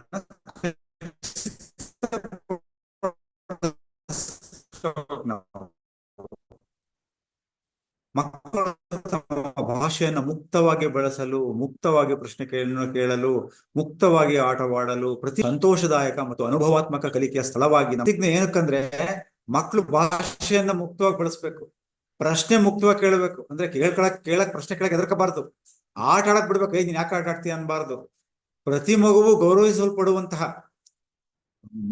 ಮಕ್ಕಳನ್ನ ಹೇಗಂದ್ರಾಗೇನೆ ಅವ್ರನ್ನ ಸಂಬೋಧಿಸ್ತಕ್ಕಂಥದ್ದು, ಅವ್ರನ್ನ ಪರಿಗಣಿಸ್ತಕ್ಕಂಥದ್ದಲ್ಲ. ಅವ್ರಿಗೆ ಮಕ್ಕಳ ಹಕ್ಕುಗಳಲ್ಲಿಯೂ ಇದು ಬರುತ್ತೆ, ಅವರನ್ನ ಗೌರವಿಸ್ತಕ್ಕಂಥದ್ದು. ಸಂತೋಷದಾಯಕ ಮತ್ತು ಅನುಭವಾತ್ಮಕ ಕಲಿಕೆಯ ಸ್ಥಳವನ್ನಾಗಿ ನಮ್ಮ ಶಾಲೆಯನ್ನು ರೂಪಿಸ್ತಕ್ಕ. ನೋಡಿ, ನಮ್ಮ ಶಾಲೆ ಹೇಗಿರ್ಬೇಕಂತ ಹೇಳ್ತಾರೆ ನೋಡ್ರಿ, ಸಂತೋಷದಾಯಕ ಮತ್ತು ಅನುಭವಾತ್ಮಕ ಕಲಿಕೆಯ ಸ್ಥಳವಾಗಿ. ಇದು ಮುಂದೆ ದೈನಂದಿನ ಜೀವನ ಸಂದರ್ಭಗಳಲ್ಲಿ ಅನ್ವಯಿಸಬಹುದಾದ ಗ್ರಹಿಕೆಯೊಂದಿಗೆ ಓದಲು, ಉದ್ದೇಶಪೂರ್ವಕವಾಗಿ ಬರೆಯಲು, ಲೆಕ್ಕಾಚಾರವನ್ನು ಅರ್ಥ ಮಾಡಿಕೊಳ್ಳಲು, ಜೀವನ ಪರ್ಯಂತ ಕೌಶಲ್ಯಗಳನ್ನು ಅಭಿವೃದ್ಧಿಪಡಿಸಲು ಶಾಲೆ ಮತ್ತು ಮನೆಯ ಪರಿಸರವು ಪೂರಕವಾಗುವಂತೆ ರೂಪಿಸೋಣ. ನಮ್ಮ ದೇಶದ ಪ್ರತಿಯೊಂದು ಮಗುವಿಗೆ ಶಿಕ್ಷಣವನ್ನು ಅರ್ಥಪೂರ್ಣ ಮತ್ತು ಸಂತೋಷದಾಯಕವಾಗಿಸಲು ಮತ್ತು ಪ್ರತಿ ಮಗುವನ್ನು ನಿಪುಣರನ್ನಾಗಿ ಮಾಡಲು ನಾವು ಶ್ರಮಿಸೋಣ. ನೋಡಿ, ಇದು ಪ್ರತಿಜ್ಞೆಯನ್ನ ನಾವು ಆಗಾಗ್ಗೆ ಶಾಲೆಗಳಲ್ಲಿ ನಾವು ಯಾವಾಗ ಬೇಕಾದ್ರೂ ಈ ಪ್ರತಿಜ್ಞೆಯನ್ನ ಮಾಡಿಸ್ಬೋದು. ವಿಶೇಷ ಸಂದರ್ಭಗಳಲ್ಲಿ ಪ್ರತಿ ದಿವಸ ನಾವುಗಳು ಅದನ್ನ ಪ್ರತಿಜ್ಞೆಯನ್ನ ಮಾಡುವಂಥದ್ದು. ತರಬೇತಿಗಳಲ್ಲಿ, ಶಾಲೆಯಲ್ಲಿ ಶಿಕ್ಷಕರು, ಬೇರೆ ಬೇರೆ ಅಧಿಕಾರಿಗಳು, ಸಿಬ್ಬಂದಿಗಳು, ನಮ್ಮ ಕೆಲಸ ಇದೆ. ಇದನ್ನು ನಾವು ಪ್ರತಿಜ್ಞೆ ಮಾಡೋದ್ರಿಂದ ಏನ್ ಲಾಭ ಅಂದ್ರೆ ನಮ್ಗೆ ನೆನಪಾಗುತ್ತೆ ನಮ್ ಕೆಲಸ ಏನು ಅನ್ನುವಂಥದ್ದು. ನೆಕ್ಸ್ಟ್ ನೋಡಿ, ಇದು ಭಾಗ 3. ಈ ಭಾಗ 3ರಲ್ಲಿ ಬೇರೆ ಬೇರೆ ಅಧಿಕಾರಿ, ನಾನು ಹೆಚ್ಚು ಹೇಳಲಿಕ್ಕೆ ಹೋಗಲ್ಲ, ನಿಮ್ಗೆ ಸರ್ಕ್ಯುಲರ್ ಬಂದಿದೆ, ಸೂಕ್ಷ್ಮವಾಗಿ ಹೇಳ್ತೀನಿ ನಾನು. ಬೇರೆ ಬೇರೆ ಶಾಲಾ ಹಂತದಲ್ಲಿ ಏನು ಜವಾಬ್ದಾರಿ ಅಂತ. ಪೂರ್ತಿ ಸ್ಲೈಡ್ ಬರ್ತಾ ಇದೆಯಾ? ನೆಕ್ಸ್ಟ್ ಹೋಗಿ, ಅಷ್ಟೇ. ಇದು ಮಾನ್ಯ ನಿರ್ದೇಶಕರು DSCRT ಅವರು 21/5/2025 ಈ ವರ್ಷದಲ್ಲಿ ಈ ಒಂದು ಸುತ್ತೋಲೆಯನ್ನು ಹೊರಡಿಸಿದ್ದಾರೆ. ಇದ್ರ ಮೇಲೆ ಇದನ್ನು ನಾನು ಸೂಚ್ಯವಾಗಿ ಹೇಳ್ತೀನಿ, ಇದು ಸುತ್ತೋಲೆಯ ಪರ್ಯಾಯ ಅಲ್ಲ. ಸುತ್ತೋಲೆ ತಾವು ದಯಮಾಡಿ ಓದ್ಬೇಕು. ಇದು ನಾವು ಇಲ್ಲಿ ಕೆಲವನ್ನ ಮಾತ್ರ ಇಲ್ಲಿ ಹೇಳಿರ್ತಕ್ಕಂಥದ್ದು. ನೆಕ್ಸ್ಟ್, ಈ ಸುತ್ತೋಲೆ ತಾವು ದಯಮಾಡಿ ಅವಲೋಕಿಸ್ಬೇಕು. ನೆಕ್ಸ್ಟ್ ನೋಡಿ, ಇಲ್ಲಿ ಇದು ಸಹ ಕೊಟ್ಟಿದ್ದಾರೆ. ನೆಕ್ಸ್ಟ್ 17 ಲಕ್ಷ, ಇದ್ರ ಬಗ್ಗೆ ಚರ್ಚೆ ಮಾಡಿದೀವಿ ನಾವು. ನೆಕ್ಸ್ಟ್, ಮುಖ್ಯ ಶಿಕ್ಷಕರ ಜವಾಬ್ದಾರಿ ಅಂದ್ರೆ ಶಿಕ್ಷಕರ ಸಭೆ ನಡೆಸಬೇಕು, FLN ಕಲಿಕಾಫಲಗಳನ್ನ ಪಟ್ಟಿಯನ್ನು ಹೊಂದಬೇಕು, FLN ಕಲಿಕಾಫಲ ಆಧಾರಿತವಾಗಿ ನಡೆಸಬೇಕು, FLN ಸಾಧನೆಗೆ ಶಾಲೆಯ ಎಲ್ಲಾ ಶಿಕ್ಷಕರನ್ನು ಭಾಗಿದಾರನ್ನಾಗಿ ಮಾಡಬೇಕು. ಬರೀ ಇವ್ರಿಗಷ್ಟೇ ಅಲ್ಲ, ಗಣಿತ ಭಾಷೆಗೆ ಅವ್ರಿಗಷ್ಟೇ ಸಂಬಂಧಪಟ್ಟಿಲ್ಲ. ನೆಕ್ಸ್ಟ್, ಇದು ಸ್ವಲ್ಪ ಝೂಮ್ ಔಟ್ ಮಾಡಿದ್ರೆ ಏನಾದ್ರು ಕಾಣಿಸುತ್ತಾ? ನೋಡಿ. ಹೌದಾ, ಅದು ಕಟ್ ಆಗಿದೆ. FLN ಕಲಿಕಾಫಲಗಳನ್ನ ಶಾಲೆಯ ಮುಖ್ಯ ಭಾಗದಲ್ಲಿ ಪ್ರದರ್ಶಿಸಬೇಕು. ನಾವು ಹೇಳಿದೀವಿ. ವಿಶೇಷ ತರಗತಿಯನ್ನು ಆಯೋಜಿಸಬೇಕು. ದೈನಂದಿನ ಶೈಕ್ಷಣಿಕ ಚಟುವಟಿಕೆಗಳನ್ನ ನೋಡಿ, ಇದು ಬಹಳ ಮುಖ್ಯವಾಗಿ ನಾನು FLN ಮಾಡ್ಲೋ ತರಗತಿ ಮಾಡ್ಲೋ ಅಂತ ನಾವು ಚರ್ಚೆ ಮಾಡ್ತಿರ್ತೀವಿ. ನಾವು ಹಾಗಿಲ್ಲ, ದಿನನಿತ್ಯದ ಪಾಠ ಬೋಧನೆಯಲ್ಲಿನೇ FLN ಪೂರಕವಾಗಿ ಆಯೋಜಿಸ್ಕೋಬೇಕು. ಮ್ಯಾಪ್ ಮಾಡ್ಕೊಳ್ರಿ ಅನ್ನೋದು ಮಾತನ್ನ ಹೇಳಿದ್ದಾರೆ. ನಮ್ಮ ತರಗತಿಯ ಬೋಧನಾ ವಿಷಯಗಳಿಗೆ ಸಂಬಂಧಪಟ್ಟಂತೆ ಮ್ಯಾಪ್ ಮಾಡ್ಕೋಬೇಕು. ನೆಕ್ಸ್ಟ್, ಮುಖ್ಯ ಶಿಕ್ಷಕರು ಸಹ ಅವರು FLN ಸಾಧಿಸಿರೋ ಮಕ್ಕಳು, ಸಾಧಿಸಿದ ಮಕ್ಕಳನ್ನ ಮಾಡ್ಕೊಂಡು ವಿದ್ಯಾರ್ಥಿಗಳ ಗೈರುಹಾಜರಿಯನ್ನು ತಪ್ಪಿಸ್ಬೇಕು. ಮತ್ತು ಬೇರೆ ಬೇರೆ ಬೇರೆ ಬೇರೆ ಕಲಿಕಾ ಸಾಮಗ್ರಿಗಳಿದೆ. ಓದು ಕರ್ನಾಟಕ ಸಾಮಗ್ರಿಗಳು, ನಲಿಕಲಿ ಕಿಟ್ ಇದೆ, ಗಣಿತ ಕಲಿಕಾ ಆಂದೋಲನ ಕಿಟ್ ಇದೆ, ಕಲಿಕಾ ಸರೈ ಇದೆ, ವಾಚಕಗಳಿದಾವೆ, ಎಲ್ಲವನ್ನ ಬಳಸ್ಕೋಬೇಕು ನಾವು. ನೆಕ್ಸ್ಟ್, ಮತ್ತು ತರಗತಿ ಶಿಕ್ಷಕರು ಎಲ್ಲಾ ವಿಷಯಗಳ ಶಿಕ್ಷಕರೊಂದಿಗೆ ಸಹಕಾರದ ತಗೊಂಡು ಅವರು ದಾಖಲೆಗಳನ್ನು ನಿರ್ವಹಿಸಬೇಕು ಮತ್ತು ಅಧಿಕಾರಿಗಳಿಗೆ ಭೇಟಿಯ ಸಂದರ್ಭದಲ್ಲಿ ಕೊಡಬೇಕು. ನೆಕ್ಸ್ಟ್, ಪೂರ್ಣ ಮಾಹಿತಿ ನೀವು ಇದರಲ್ಲಿ ಸಿಕ್ಕುತ್ತೆ. ಯಾವುದು ವೆಬ್ಸೈಟ್ ಅಲ್ಲಿ, ವೆಬ್ಸೈಟ್ ಅಂತ ನಾನು ಸುತ್ತೋಲೆಯಲ್ಲಿದೆ, ದಯಮಾಡಿ ಸುತ್ತೋಲೆಯನ್ನು ಗಮನಿಸಬೇಕು. ನಾನು ಸಂಕ್ಷಿಪ್ತವಾಗಿ ಹೇಳಿದ್ದೀನಿ. ಇದು ಶಾಲಾ ಹಂತದ ಒಂದು ಒಂದು ಫಾರ್ಮ್ಯಾಟ್. ಇಲ್ಲಿ ನೀವು ನೋಡ್ಬೋದು O1, O2, O3, O4 ಅಂದ್ರೆ oral ಕಾಂಪಿಟೆನ್ಸಿಸ್. Oral O1, O2, O3, O4. R1, R2, R3 ಅಂದ್ರೆ reading 1, reading 2, reading 3 3 competencies. W1, W2 writing 1, writing 2. Foundational ಲರ್ನಿಂಗ್ದು 9 ಕಾಂಪಿಟೆನ್ಸಿ. ಫೌಂಡೇಶನ್ ಲಿಟ್ರಸಿದು, ಫೌಂಡೇಶನ್ ನ್ಯೂಮರಸಿದು 8 ಕಾಂಪಿಟೆನ್ಸಿ, N1 ಇಂದ N8 ವರೆಗೆ ಒಟ್ಟು 17 ಕಾಂಪಿಟೆನ್ಸಿಯನ್ನು ಕೊಟ್ಟಿದ್ದಾರೆ. ಪ್ರತಿ LOವನ್ನ ನಾವು 4 ಹಂತಗಳಲ್ಲಿ ರೂಬ್ರಿಕ್ಸ್ ಅನ್ನ ಮಾಡಿದ್ದಾರೆ. ಆ ಮಗು ಬಿಲೋ ಬೇಸಿಕ್ ಇರ್ಬೋದು, ಅದರಲ್ಲಿ ಅಂದ್ರೆ ತುಂಬಾ ಬೇಸಿಕ್ ಇನ್ನ ಕಮ್ಮಿ, ಬೇಸಿಕ್ ಇರಬಹುದು, ಪ್ರೊಫಿಷಿಯಂಟ್ ಇರಬಹುದು, ಅಡ್ವಾನ್ಸ್ಡ್ ಇರಬಹುದು. ಸೊ ಇವುಗಳಲ್ಲಿ ಯಾವುದ್ರಲ್ಲಿದೆ ಅನ್ನೋದನ್ನ ನೋಡಿ ಅಲ್ಲಿ ಗುರುತನ್ನ ಹಾಕ್ಬೇಕಾಗತ್ತೆ. ಮಗು ಪ್ರೊಫಿಷಿಯಂಟ್ ಅಡ್ವಾನ್ಸ್ಡ್ ಇದ್ದಾಗ ಮಾತ್ರ ಆ ಮಗು FLN ಸಾಧನೆ ಮಾಡಿದೆ ಅಂತ. ಅಂದ್ರೆ ಎಲ್ಲಾ ಕಲಿಕಾ ಫಲಗಳು ಸಹ ಶಾಲೆಯ ಎಲ್ಲಾ ವಿದ್ಯಾರ್ಥಿಗಳು ಪ್ರೊಫಿಷಿಯಂಟ್ ಸ್ಟೇಜ್ ಅಲ್ಲಿ ಇದ್ದಾಗ ಆ ಶಾಲೆ FLN ಸಾಧನೆ ಮಾಡಿದೆ. 2ನೇ ತರಗತಿ ಕೊಟ್ಟಿದ್ದಾರೆ, 3ನೇ ತರಗತಿಯಿಂದ 10ನೇ ತರಗತಿವರೆಗೂ ಕೊಟ್ಟಿದ್ದಾರೆ. ನೆಕ್ಸ್ಟ್, ಸೊ ಕ್ಲಸ್ಟರ್ ಹಂತದಲ್ಲಿ ಎಲ್ಲಾ ಮುಖ್ಯ ಶಿಕ್ಷಕರ ಸಭೆ ಮಾಡುವಂಥದ್ದು, FLN ಸಂಬಂಧಪಟ್ಟ ಚರ್ಚೆ ಮಾಡುವಂಥದ್ದು, ಕ್ರಿಯಾಯೋಜನೆ ರೂಪಿಸ್ತಕ್ಕಂಥದ್ದು.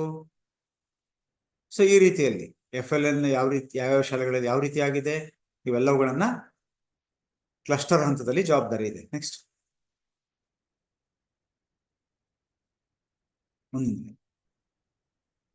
ಸೊ ಇದು ಶಾಲೆಗಳಿಗೆ ಮಾರ್ಗದರ್ಶನ ಕೊಡುವಂಥದ್ದು, ಕ್ಲಸ್ಟರ್ ರಿಸೋರ್ಸ್ ಗ್ರೂಪ್ ನ ತಯಾರು ಮಾಡೋದು, ರಚಿಸ್ತಕ್ಕಂಥದ್ದು. ನಾವು ಹೋದ ವರ್ಷ ನಾವು ಬೆಂಗಳೂರು ಅರ್ಬನ್ ಇದರಲ್ಲಿ ಮಾಡಿದ್ವಿ, ನಾವು ಸೌತ್ ನಾರ್ತ್ ಅಲ್ಲಿ ಕ್ಲಸ್ಟರ್ ರಿಸೋರ್ಸ್ ಗ್ರೂಪ್. ಚೆನ್ನಾಗಿ ಏನು ಫೌಂಡೇಶನ್ FLN ಅಲ್ಲಿ ಚೆನ್ನಾಗಿರೋಂತಹ ಒಂದು ಶಿಕ್ಷಕರು ಮತ್ತು BRP CRP ಎಲ್ಲ ಸೇರ್ಕೊಂಡು ಒಂದು ಗ್ರೂಪ್ ಅನ್ನ ರಚಿಸ್ತಕ್ಕಂಥದ್ದು. ಯಶೋಗಾಥೆಗಳನ್ನ ಹಂಚ್ಕೊಳ್ತಕ್ಕಂಥದ್ದು, ಆಕ್ಷನ್ ರಿಸರ್ಚ್ ಸಹ ಮಾಡಿ ಅಂತ ಹೇಳಿದ್ದಾರೆ, ಶಿಕ್ಷಕರೊಂದಿಗೆ ಹಂಚ್ಕೊಳ್ತಕ್ಕಂಥದ್ದು. ನೆಕ್ಸ್ಟ್, ಸೊ ಇಲ್ಲಿ FLN ಸಾಧಿಸಿದ ಮಕ್ಕಳಿಗೆ CRP ಅವರು ಯಾವ ರೀತಿ ಬೆಂಬಲ ಕೊಡಬೇಕು ಶಾಲೆಗಳು ಅಂತೇಳಿ, ಶಾಲೆಗಳಿಗೆ ಏನ್ ಬೇಕು ಅದನ್ನ ತಿಳ್ಕೊಂಡು ಅವ್ರಿಗೆ ಬೆಂಬಲ ಕೊಡುವಂಥದ್ದು, ಶಾಲೆಗಳಿಗೆ ಭೇಟಿ ಕೊಟ್ಟು FLN ಕುರಿತು ಪ್ರಗತಿ ಪರಿಶೀಲನೆ ಮಾಡುವಂಥದ್ದು CRP ಅವರು, ಮತ್ತು ಶಾಲಾವಾರು ಮಾಹಿತಿಯನ್ನು ತಗೊಂಡು ನಾ ಹಿಂದೆ ತೋರಿಸಿನಲ್ಲ ಕ್ರೌಢೀಕರಣ ಮಾಡಿ ಇವ್ರಿಗೆ ಕೊಡ್ಬೇಕು, BRCಗೆ ಕೊಡುವಂಥದ್ದು. ಇದರಲ್ಲಿ ಸ್ವಲ್ಪ ಹಾಕಿದ್ದೀನಿ ನಾನು, ಹೆಚ್ಚು ಜವಾಬ್ದಾರಿಗಳು ನಿಮಗೆ ಸುತ್ತೋಲೆಯಲ್ಲಿದೆ, ದಯಮಾಡಿ ಸುತ್ತೋಲೆಯನ್ನು ಗಮನಿಸಿ. ನೆಕ್ಸ್ಟ್, ಇದು ಕ್ಲಸ್ಟರ್ ಅಂತ ನಮೂನೆ ನೋಡಿ. ಇಲ್ಲಿ ಎಷ್ಟು ಮಕ್ಕಳು ಸಾಧನೆ ಮಾಡಿದ್ದಾರೆ, ಎಷ್ಟು ಮಕ್ಕಳಿದ್ದಾರೆ, ಎಷ್ಟು ಮಕ್ಕಳು ಸಾಧನೆ ಮಾಡಿದ್ದಾರೆ, ಎಷ್ಟು ಮಕ್ಕಳು ಸಾಧಿಸಿಲ್ಲ, ತರಗತಿ ವಾರ. ಮತ್ತೆ ಇಲ್ಲಿ ಶಾಲಾವಾರ ಇದೆ. ಇದು ಮೌಖಿಕದಲ್ಲಿರೋ ಕಾಂಪಿಟೆನ್ಸಿ 3 ಇದಾವಲ್ಲ, ಅವೆಲ್ಲ ಸೇರಿಸ್ಕೋಬೇಕು. ಇಲ್ಲಿ ರೈಟಿಂಗ್ ನಲ್ಲಿರೋದೆಲ್ಲ ಸೇರಿಸ್ಕೋಬೇಕು, ರೈಟಿಂಗ್ ನಲ್ಲೆಲ್ಲ ಸೇರಿಸ್ಕೊಂಡು ಇಲ್ಲಿ ಒಟ್ಟು ಹಾಕ್ಬೇಕಾಗತ್ತೆ. ಅಲ್ಲಿ ಅದೇ ತರ N1 ಇಂದ N8 ವರೆಗೂ ಸಪರೇಟ್ ಇದೆ. ಸೊ ಅದನ್ನ ಇಲ್ಲಿ ಏನು ಈ ಕ್ಲಸ್ಟರ್ ಹಂತದ ನಮೂನೆಯನ್ನ ತುಂಬತಕ್ಕಂಥದ್ದು. ಇದ್ರ ಬಗ್ಗೆ ಇನ್ನೂ ವಿವರವಾಗಿ ಚರ್ಚೆಯನ್ನು ಮಾಡ್ತಾರೆ. ಬಟ್ ಇದನ್ನ ನೀವು ತಿಳ್ಕೊಂಡು ನೆಕ್ಸ್ಟ್ ಮಂತ್ ಅಲ್ಲಿ ನೀವು ಇದನ್ನ ಕೊಡಬೇಕಾಗತ್ತೆ. CRPಗಳು ತಾವು ದಯಮಾಡಿ ಇದನ್ನ. ನೆಕ್ಸ್ಟ್, ಬ್ಲಾಕ್ ಹಂತದಲ್ಲಿ ಅಷ್ಟೇ ಎಲ್ಲಾ ಶಿಕ್ಷಕರಿಗೆ ಒಂದು ಭಾಗಿದಾರರಿಗೆ ಒಂದು ಪರಿಚಯಾತ್ಮಕ ಕಾರ್ಯಾಗಾರ ಆಯೋಜಿಸ್ತಕ್ಕಂಥದ್ದು. ಪ್ರೌಢಶಾಲೆಗಳಲ್ಲಿಯೂ ಸಹ ಯಾರು ಸಾಧಿಸಿಲ್ಲ ನೋಡುವಂಥದ್ದು, FLN ಪ್ರಗತಿ ಪರಿಶೀಲನಾ ಸಭೆಗಳನ್ನು ನಡೆಸ್ತಕ್ಕಂಥದ್ದು ಹೋಬಳಿ ಮಟ್ಟದಲ್ಲಿ ಅಥವಾ ಬ್ಲಾಕ್ ಮಟ್ಟದಲ್ಲಿ. ನೆಕ್ಸ್ಟ್, ಮತ್ತೆ ಪರಾಮರ್ಶನ ಸಭೆ ಅಂದ್ರೆ ಪ್ರಗತಿ ಪರಿಶೀಲನೆ, ರಿವ್ಯೂ ಮೀಟಿಂಗ್ಸ್ ಅಂತೀವಿ ನಾವು. ಮತ್ತೆ BRG ತಂಡವನ್ನು ರಚಿಸ್ತಕ್ಕಂಥದ್ದು. ಸೊ BRG ತಂಡನೂ ಸಹ ಬಹಳ ಮುಖ್ಯವಾಗಿ ಕ್ಲಸ್ಟರ್ ಇರ್ತಕ್ಕಂಥವ್ರು ಟೀಚರ್ಸ್ ಎಲ್ಲ ಸೇರ್ಕೊಂಡು ಒಂದು ಬ್ಲಾಕ್ ರಿಸೋರ್ಸ್ ಟೀಮ್ ಅಂತ ಮಾಡ್ತಕ್ಕಂಥದ್ದು.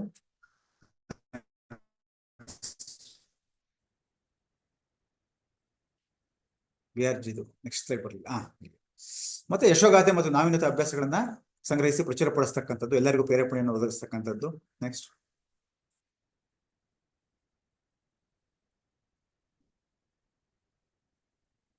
ಇಲ್ಲ ಮುಂದಕ್ಕೆ ಸ್ಲೈಡ್ ಬಂತ, ಈಗ ಬರ್ತಾ ಇದೆ. So base line, mid line ಮತ್ತು ಎಂಡ್ ಲೈನ್ ಸಮೀಕ್ಷೆಯನ್ನು ನಡೆಸ್ತಕ್ಕಂಥದ್ದು. ಆಮೇಲೆ FLN ಸಾಧಿಸಿದ ಶಾಲೆ ಸಾಧಿಸಿದ ಕ್ಲಸ್ಟರ್ ಗುರುತಿಸುವ ಜವಾಬ್ದಾರಿಯನ್ನ BRG ತಂಡದವ್ರು ಮಾಡ್ತಕ್ಕಂಥದ್ದು. ನೆಕ್ಸ್ಟ್,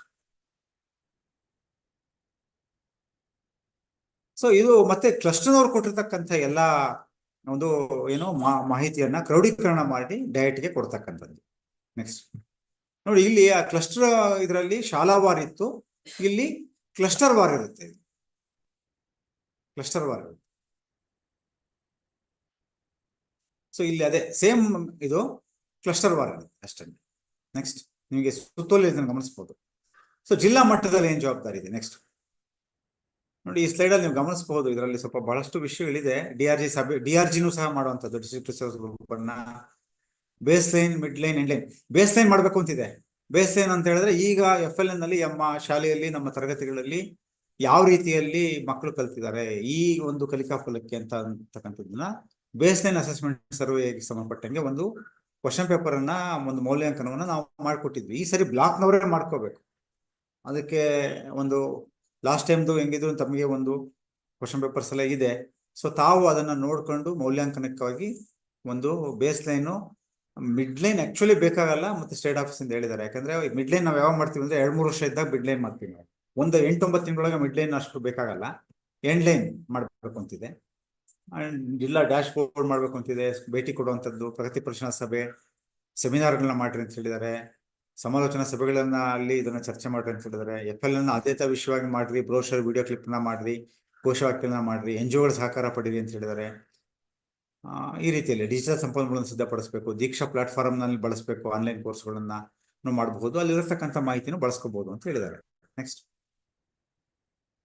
ಸೊ ಇದಕ್ಕೆ ಮತ್ತೆ ಬ್ಲಾಕ್ ಇಂದ ಬಂದಿರತಕ್ಕಂಥ ಎಲ್ಲಾ ಇವನ್ನ ತಗೊಂಡು ಕ್ರೋಢೀಕರಣವನ್ನ ಮಾಡ್ತಕ್ಕಂಥದ್ದು ಮಾಡಿ DSCRTಗೆ ಸಬ್ಮಿಟ್ ಮಾಡ್ತಕ್ಕಂಥ. ನೆಕ್ಸ್ಟ್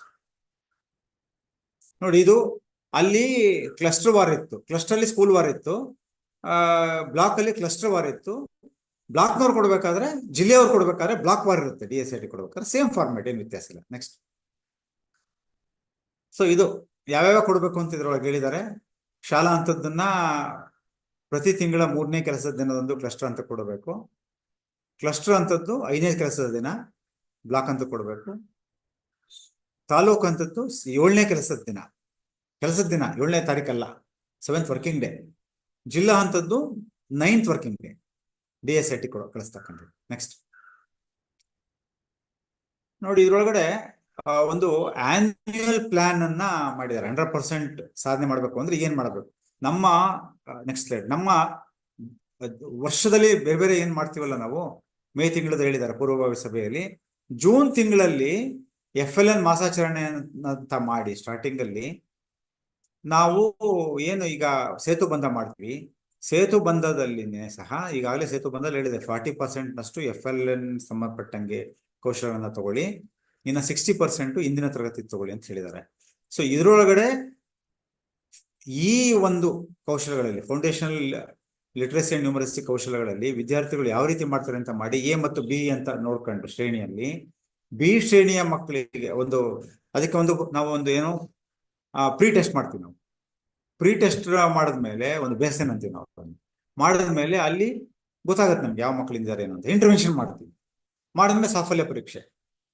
ಅದು ಆದ್ಮೇಲೆ A ಮತ್ತು B ನಲ್ಲಿ ಯಾವ ಮಕ್ಕಳು, B ಮಕ್ಕಳು ಏನಿದಾರಲ್ಲ ಕಡಿಮೆ ತೆಗೆದಿರೋಂಥವ್ರು, A ಮಕ್ಕಳ ಸಹಾಯದಿಂದ ನಾವು ಕಲಿಸ್ಲಿಕ್ಕೆ ಸ್ಕೂಲ್ ಅಕಾಡೆಮಿಕ್ ಪ್ಲಾನ್ ಅನ್ನ ಮಾಡಬೇಕು. ನೆಕ್ಸ್ಟ್, ಸ್ಕೂಲ್ ಅಕಾಡೆಮಿಕ್ ಪ್ಲಾನ್ ನಲ್ಲಿ ಆ ಮಕ್ಕಳನ್ನ ತಗೊಂಡು ಈ FLN ಕೌಶಲಗಳನ್ನ ಅಂದ್ರೆ 3ನೇ ತರಗತಿಯಿಂದ ಕೊಟ್ಟಿರೋದ್ರಿಂದ ಮೊದಲ 2-3 ತಿಂಗಳೊಳಗೆ ಇದನ್ನು ಸಾಧನೆ ಮಾಡ್ಬೇಕು, ವರ್ಷ ಪೂರ್ತಿ ಇಟ್ಕೋಬಾರದು. ಯಾಕಂದ್ರೆ ಆರ್ ಆಲ್ ಫೌಂಡೇಶನಲ್ ಸ್ಕಿಲ್ಸ್ ಇವು, ನಾವು ಇಡೀ ವರ್ಷ ಪೂರ್ತಿ ಮಾಡ್ತೀವಿ ಅಂತ ಹೋಗ್ಬಾರ್ದು.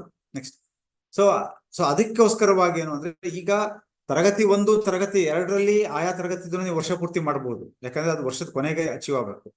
3ನೇ ತರಗತಿಗೆ 4, 5, 6, 7, 8, 9ನೇ ತರಗತಿಗೆ 2 ತಿಂಗಳೊಳಗಡೆನೆ ಮುಗಿಸ್ಬೇಕು. ನಾವು ಸಮಾಲೋಚನಾ ಸಭೆಗಳಲ್ಲಿ FLN ಸಾಮಗ್ರಿಗಳನ್ನ ಸಿದ್ಧಪಡಿಸ್ಕೊಳ್ತಕ್ಕಂಥದ್ದು, ವಿಷಯವಾರು ಸಮಾಲೋಚನಾ, ಕ್ಲಸ್ಟರ್ ಸಮಾಲೋಚನಾ ಕಾರ್ಯಾಗಾರ ಅಂತ ಹೇಳಿವಲ್ಲ, ಅಲ್ಲಿ FLN ಕಿಟ್ ನ ಮಾಡ್ರಿ ಅಂತ ಹೇಳಿದಾರೆ. ಅಂದ್ರೆ ಈಗ ನಾವು ಮೊದಲ ಭಾಗದಲ್ಲಿ ನಾನು ಏನೇನು ಹೇಳಿದೆ, ಹೆಂಗಿರ್ಬೇಕು ಆಕ್ಟಿವಿಟಿ ಬೇಸ್ಡ್ ಮತ್ತು ಜಾಯ್ಫುಲ್ ಆಗಿರ್ಬೇಕು ಮತ್ತು ಕಥಾಧಾರಿತವಾಗಿರ್ಬೇಕು, ಇವೆಲ್ಲ ಹೇಳಿದ್ವಲ್ಲ, ELPS ಅಪ್ರೋಚ್, ಇವೆಲ್ಲ ನಾವು ಚರ್ಚೆ ಮಾಡಿದ್ವಲ್ಲ. ಅದರ ಆಧಾರಿತವಾಗಿ ಒಂದು FLN ಕಿಟ್ ಅನ್ನ ತಾವುಗಳು ಕ್ಲಸ್ಟರ್ ಹಂತದಲ್ಲಿ ಅಥವಾ ಬ್ಲಾಕ್ ಹಂತದಲ್ಲಿ, ಕ್ಲಸ್ಟರ್ ಹಂತದಲ್ಲಿ ತಯಾರು ಮಾಡ್ಕೋಬೇಕು. ಆಯಾ ಕ್ಲಸ್ಟರ್ ಇವರು ಜವಾಬ್ದಾರಿ CRPಗಳು. ಜುಲೈನಲ್ಲಿ FLN ಮೆಂಟರಿಂಗ್ ಮಾಡ್ಬೇಕಾಗತ್ತೆ. 100% ಸಾಧಿಸದೇ ಇರತಕ್ಕಂಥ ಮಕ್ಕಳನ್ನ ಶಾಲೆಯ ಎಲ್ಲಾ ಶಿಕ್ಷಕರು ಮೆಂಟರಿಂಗ್ ಮಾಡಲು ಪಟ್ಟಿ ಮಾಡ್ಕೋಬೇಕು. ಪೋಷಕರ ಸಭೆ ನಡೆಸಿ ಆ FLN ಸಾಧಿಸದೇ ಇರತಕ್ಕಂಥ ಮಕ್ಕಳು ಪೋಷಕರಿಗೆ ಕಲಿಕಾ ವಾತಾವರಣ ರೂಪಿಸಿ ಹೆಂಗ್ ಮಾಡ್ಬೇಕು, ಅವ್ರಿಗೆ ಮನೆಯಲ್ಲಿ ಏನ್ ಮಾಡ್ಬೇಕು ಅನ್ನೋದ್ರ ಬಗ್ಗೆ ಹೇಳ್ಬೇಕು. ಈ ರೀತಿಯಾಗಿ ಕ್ರೋಢೀಕರಣ ಮಾಡೋದು. FA1 ನಲ್ಲೂ ಸಹ ಅವ್ರಿಗೆ ಒತ್ತು ಕೊಡುವಂಥದ್ದು, ಸ್ವಾತಂತ್ರ್ಯ ದಿನಾಚರಣೆಯಲ್ಲಿ ಒತ್ತು ಕೊಡುವಂಥದ್ದು.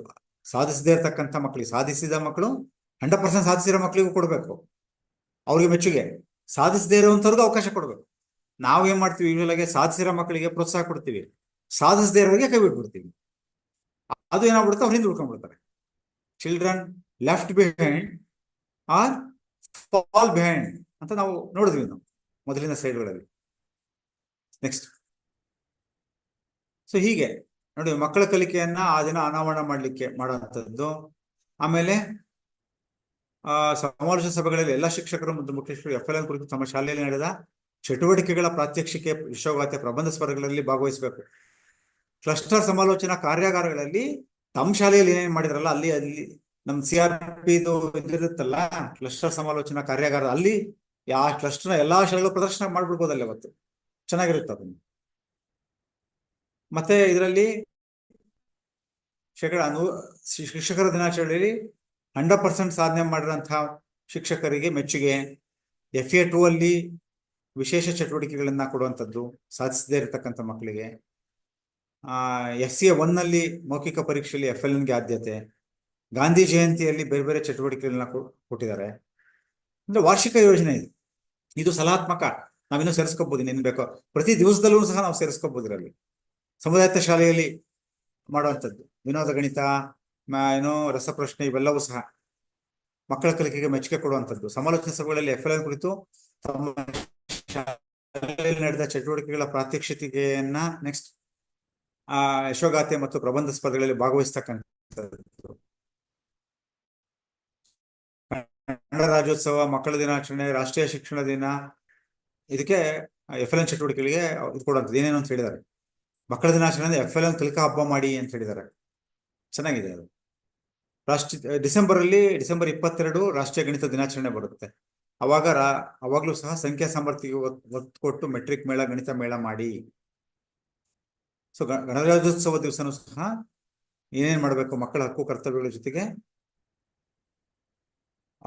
FLN ಸಾಧಿಸಿರ್ತಕ್ಕಂಥ ಮಕ್ಕಳಿಂದ ಸಂವಿಧಾನದ ಪ್ರಸ್ತಾವನೆಯನ್ನ ಮತ್ತು ರಾಷ್ಟ್ರಗೀತೆಯ ವಾಚನವನ್ನ ಅರ್ಥೈಸುವಿಕೆಯನ್ನ ಮಾಡಿ, ಅಣಕು ಸಂಸತ್ ಮಾಡಿ, ಮನೆಯಲ್ಲಿ ಕಲಿಕಾ ವಾತಾವರಣ ಮತ್ತು ಶೈಕ್ಷಣಿಕ ಚಟುವಟಿಕೆಗಳನ್ನ ನಿರ್ಮಾಣ ಮಾಡಲಿ, ಪೋಷಕರಿಗೆ ಮಾಡಿ. ರಾಷ್ಟ್ರೀಯ ವಿಜ್ಞಾನ ದಿನಾಚರಣೆ CV ರಾಮನ್ ಅವರ ಒಂದು ಜನ್ಮ ದಿನಾಚರಣೆ ದಿವಸ ಅಂದ್ರೆ ಪ್ರಯೋಗಗಳನ್ನ ನಡೆಸ್ತಕ್ಕಂಥದ್ದು, ಇವೆಲ್ಲ ವಿಜ್ಞಾನ ನಾಟಕಗಳಲ್ಲಿ ಭಾಗವಹಿಸ್ತಕ್ಕಂಥ ಇದರಲ್ಲಿ FLN ಮಕ್ಕಳಿಗೆ ಆದ್ಯತೆ. SA2 ನಲ್ಲಿ FLNಗೆ ಗುರುತಿಸಿಕೊಂಡಿದ್ದ ಎಲ್ಲ ಮಕ್ಕಳಿಗೆ ಗರಿಷ್ಠ ಭಾಗವಹಿಸಿಗೆ ಒತ್ತು ಕೊಡುವಂಥದ್ದು. SA2 ಅಲ್ಲಿ FLN ಗುರುತಿಸ್ಕೊಂಡಿದ್ದ ಎಲ್ಲಾ ಮಕ್ಕಳಿಗೆ ಒತ್ತು ಕೊಡುವಂಥದ್ದು.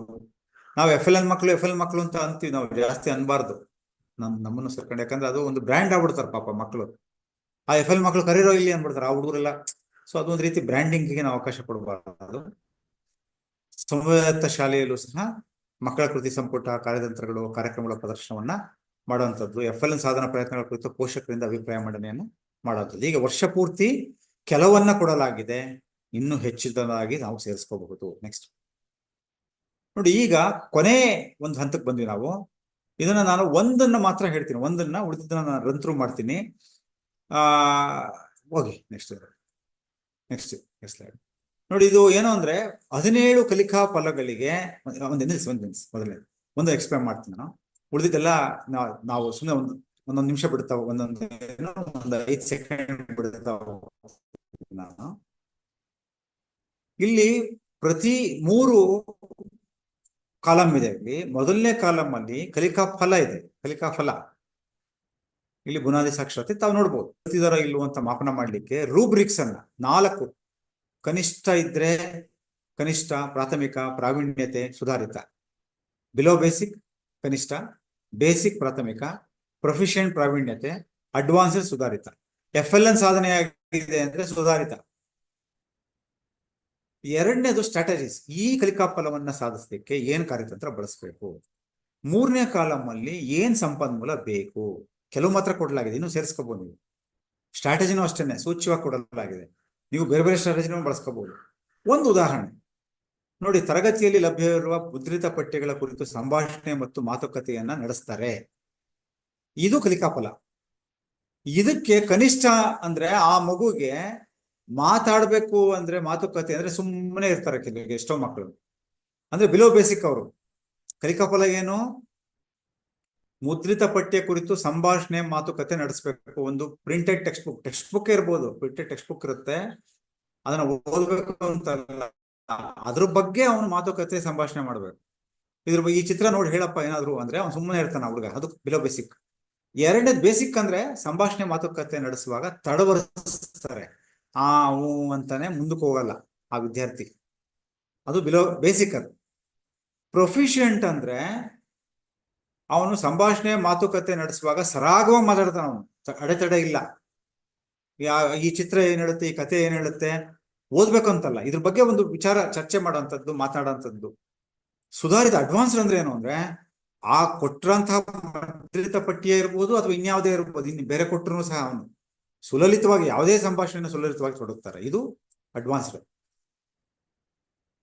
ಸ್ಟ್ರಾಟಜೀಸ್ ಏನು ಅಂತ ಹೇಳಿದ್ರೆ, ಇದನ್ನ ನಮ್ಮ ಇದೊಂದೇ ಅಲ್ಲ, ಲ್ಯಾಂಗ್ವೇಜ್ ಅಲ್ಲಿ ಎಲ್ಲಾ ಕಲಿಕಾ ಫಲಗಳಿಗೆ ಸ್ಟ್ರಾಟಜಿ ಏನು ಅಂದ್ರೆ, ನಾವು ಸನ್ನಿವೇಶವನ್ನ ಸೃಷ್ಟಿ ಮಾಡುವಂಥದ್ದು, ರೋಲ್ ಪ್ಲೇ ಪಾತ್ರಾಭಿನಯವನ್ನ ಮಾಡುವಂಥದ್ದು, ಅಥವಾ ನೋಡಿ ಇಲ್ಲಿ ಹೇಳಿದ್ದಾರೆ ವೈದ್ಯ ರೋಗಿ, ಶಿಕ್ಷಕ ವಿದ್ಯಾರ್ಥಿ, ಒಬ್ಬ ಹುಡುಗ ವೈದ್ಯ ಇನ್ನೊಬ್ಬ ಹುಡುಗ ರೋಗಿ, ಇಬ್ರು ಮಾತುಕತೆ ಆಡ್ಲಿಕ್ಕೆ ಸಂಭಾಷಣೆ ಡೈಲಾಗ್ಸ್ ಅನ್ನ, ಶಿಕ್ಷಕ ವಿದ್ಯಾರ್ಥಿ, ಪೋಷಕ ಏನು ಮಗು, ಈ ತರ ಒಂದು ಕಿರು ಪ್ರಸಂಗ ನಾಟಕನ ಮಾಡಿಸ್ತಕ್ಕಂಥದ್ದು, ನೋಡಿರೋಂಥ ವಸ್ತುಗಳ ಬಗ್ಗೆ ಸನ್ನಿವೇಶದ ಬಗ್ಗೆ ವಿವರಿಸುವಂಥದ್ದು, ಚಿಕ್ಕ ಕಥೆಯನ್ನ ಹೇಳಕ್ ಹೇಳುವಂಥದ್ದು, ಈ ರೀತಿ. ಆಮೇಲೆ ಯಾವುದೋ ಒಂದು ಹಬ್ಬ ಆಗೋಗಿರುತ್ತೆ, ಆ ಹಬ್ಬದ ಬಗ್ಗೆ ಹೇಳಪ್ಪ ಹೇಗ್ ಮಾಡಿದ್ರಿ ನೀವು ಅಂತ ಹೇಳುವಂಥದ್ದು. ಸೊ ಇದಕ್ಕೆ ನಲಿಕಲಿ ವಾಚಕ, ಸಣ್ಣ ನಾಟಕ, ಚಂದಮಾಮ ಕತೆ, ಈ ರೀತಿ ಎಲ್ಲವನ್ನ ಪುಸ್ತಕಗಳು, ಮಿಂಚುಪಟ್ಟಿಗಳು, ENKಯಲ್ಲಿರುವಂತಹ ಸಂಭಾಷಣೆ ಕಾರ್ಡ್ ಎಲ್ಲವನ್ನ ಬಳಸ್ಕೊಳ್ಳುವಂಥದ್ದು. ನೆಕ್ಸ್ಟ್. ಸೊ ಇದು ಎಲ್ಲ ಇದೇ ತರ ಹೋಗುತ್ತೆ. ನಾನು ಸೂಚ್ಯವಾಗಿ ಒಂದು 5-5 ಸೆಕೆಂಡು ನಾನು ಹೇಳ್ಬಿಟ್ಟು ನೋಡಿ, ಇದು ಎರಡನೇದ್ರಲ್ಲಿ ಸಂಭಾಷಣೆಯಲ್ಲಿ ತೊಡಗ್ತಾರೆ ಮತ್ತು ಇತರರನ್ನ ಆಲಿಸ್ತಾರೆ, ಪ್ರಶ್ನೆ ಕೇಳುವ ಮೂಲಕ, ಪ್ರಶ್ನೆ ಕೇಳೋದ್ರ ಮೂಲಕ ಸಂಭಾಷಣೆಯಲ್ಲಿ ತೊಡಗ್ತಾರೆ ಮತ್ತು ಇತರರನ್ನ ಆಲಿಸ್ತಾರೆ. ಪ್ರಶ್ನೆ ಕೇಳಲಿಕ್ಕೆ ಹಿಂಜರಿತಾರೆ, ಈ ತರ ಇದೆ. ತೊಡಗ್ತಾರೆ ಸಂಭಾಷಣೆಯಲ್ಲಿ, ಪ್ರಶ್ನೆ ಕೇಳಲಿಕ್ಕೆ ಸ್ಪಷ್ಟವಾಗಿ ಆಲಿಸ್ತಾರೆ, ಕೇಳ್ತಾರೆ, ಈ ರೀತಿಯಲ್ಲಿ. ಇಲ್ಲೂ ಸಹ ಅಷ್ಟೇ ಪಾತ್ರಾಭಿನಯ, ಪರಿಚಿತ ವಿಷಯವನ್ನು ನೀಡಿ ಸಂಭಾಷಣೆಯಲ್ಲಿ ತೊಡಗಿಸುವಂಥದ್ದು, ವಿದ್ಯಾರ್ಥಿಗಳನ್ನ ಸನ್ನಿವೇಶ ಸೃಷ್ಟಿ ಮಾಡಿ ವಿವಿಧ ಪಾತ್ರಗಳನ್ನ ಕೊಡುವಂಥದ್ದು, ಈ ರೀತಿ. ಯಾವ್ದಾದ್ರು ಒಂದು ಸಣ್ಣದೊಂದು ಕ್ಲಿಪ್ ಹಾಕ್ಬಿಟ್ಟು ಒಂದು ವಿಡಿಯೋ ಕ್ಲಿಪ್ಪಿಂಗ್ ಹಾಕಿ ತುಂಬಾ ಮಕ್ಕಳಿಗೆ ತೋರಿಸ್ಬೇಕಾದ್ರೆ ಸ್ವಲ್ಪ ನೋಡಿ ಒಳ್ಳೆಯ ಒಂದು ವಿಚಾರವಾಗಿರುವಂಥದ್ದನ್ನ ನಾವು ತೋರಿಸ್ಬೇಕಾಗತ್ತೆ. ಸಂಭಾಷಣೆ ಮಾಡ್ಲಿಕ್ಕೆ ಹೇಳುವಂಥದ್ದು. ಸಂಭಾಷಣೆ ಅಂದ್ರೆ ಪ್ರಶ್ನೆ ಕೇಳಬೇಕು, ಇಲ್ಲಿ ಮುಖ್ಯವಾಗಿ ಕೇಳೋ ಮೂಲಕ ಸಂಭಾಷಣೆಯಲ್ಲಿ ತೊಡಗಬೇಕು. ನೆಕ್ಸ್ಟ್. ಮೂರನೇದ್ರಲ್ಲಿ ಹಾಡು ಕವನಗಳನ್ನ ಪಠಿಸ್ತಕ್ಕಂಥದ್ದು. ಹಾಡು ಕವನ ಹೇಳೋದೇ ಇಲ್ಲ ಅವರು. ಈ ಹಾಡನ್ನ ಕೊಟ್ಬಿಟ್ಟು ಹಾಡಿಸೋವಂಥದ್ದು, ತಮಗೆ ಗೊತ್ತಿರೋದನ್ನ ಹಾಡಿಸೋವಂಥದ್ದು, ಅಥವಾ ಯಾವ್ದಾದ್ರು ಒಂದು ಭಾವಗೀತೆ ಚಿಕ್ಕದು ಮಕ್ಕಳಿಗೆ, ಮಕ್ಕಳ ಪದ್ಯಗಳೇ ಇದಾವೆ, ಅವನ್ನ ಉಪಯೋಗಿಸ್ಕೋಬಹುದು ಮೊಬೈಲಲ್ಲಿ, ಆಡಿಯೋ ಕ್ಲಿಪ್ಗಳಲ್ಲಿ. ಬಹಳ ಎಚ್ಚರಿಕೆ ಏನು ಅಂದ್ರೆ, ನಾವು ಸ್ವಂತ ಬಳಸ್ತಕ್ಕಂಥ ಸಂಪನ್ಮೂಲಗಳು ಬಹಳ ಒಂದು ನಮ್ಮ ಶೈಕ್ಷಣಿಕ ಚೌಕಟ್ಟಿಗೆ ಒಳಪಡಬೇಕು. ಯಾವ್ಯಾವ್ದು ಸಿನಿಮಾ ರೀಲ್ಗಳು ಅವು ಇವೆಲ್ಲ ಬಳಸಬಾರ್ದು, ಬಹಳ ಮುಖ್ಯವಾಗಿ ಅದನ್ನ ನಾವು ಗಮನಿಸ್ಬೇಕಾಗುತ್ತೆ. ನೆಕ್ಸ್ಟ್. ಈ ಸ್ಟ್ರಾಟಜೀಸ್ ಎಲ್ಲ ನಾವು ಗಮನಿಸ್ಕೋಬಹುದು ಇದನ್ನ. ಇಲ್ಲೂ ಅಷ್ಟೇ ಕತೆ, ಕವಿತೆ, ಮುದ್ರಣ ಇತ್ಯಾದಿ ಕಂಡು ಬರ್ತಕ್ಕಂಥ ಪರಿಚಿತ ಪದಗಳನ್ನ ಪುನರಾವರ್ತಿಸ್ತಾರೆ. ಇಲ್ಲೂ ಅಷ್ಟೇ ಸಂಭಾಷಣೆ ಕಾರ್ಡ್ಗಳು, ಕತೆ ಪುಸ್ತಕಗಳು, ಕವನಗಳನ್ನ ಓದಿಸುವಂಥದ್ದು, ರೋಲ್ ಪ್ಲೇ ಎಲ್ಲವೂ ಸಹ ಬರುತ್ತೆ ಇದ್ರೊಳಗೆ. ನೆಕ್ಸ್ಟ್. ಐದನೇದು ಮಕ್ಕಳ ಸಾಹಿತ್ಯ ಪಠ್ಯ ಪುಸ್ತಕದಲ್ಲಿರುವ ಕಥೆಗಳನ್ನ ಓದ್ತಾರೆ, ವಿವರಿಸ್ತಾರೆ. ಸೊ ಇದು ಸಹ ಅಷ್ಟೇ ನಿಮ್ಗೆ ಕೊಟ್ಟಿದ್ದೀವಿ ನಾವು, ಬಿಲೋ ಬೇಸಿಕ್ ಎಲ್ಲ ಕೊಡಲಾಗಿದೆ, ಸ್ಟ್ರಾಟಜಿನೂ ಸಹ ಹೇಳಲಾಗಿದೆ. ನೆಕ್ಸ್ಟ್ ನೋಡಿ.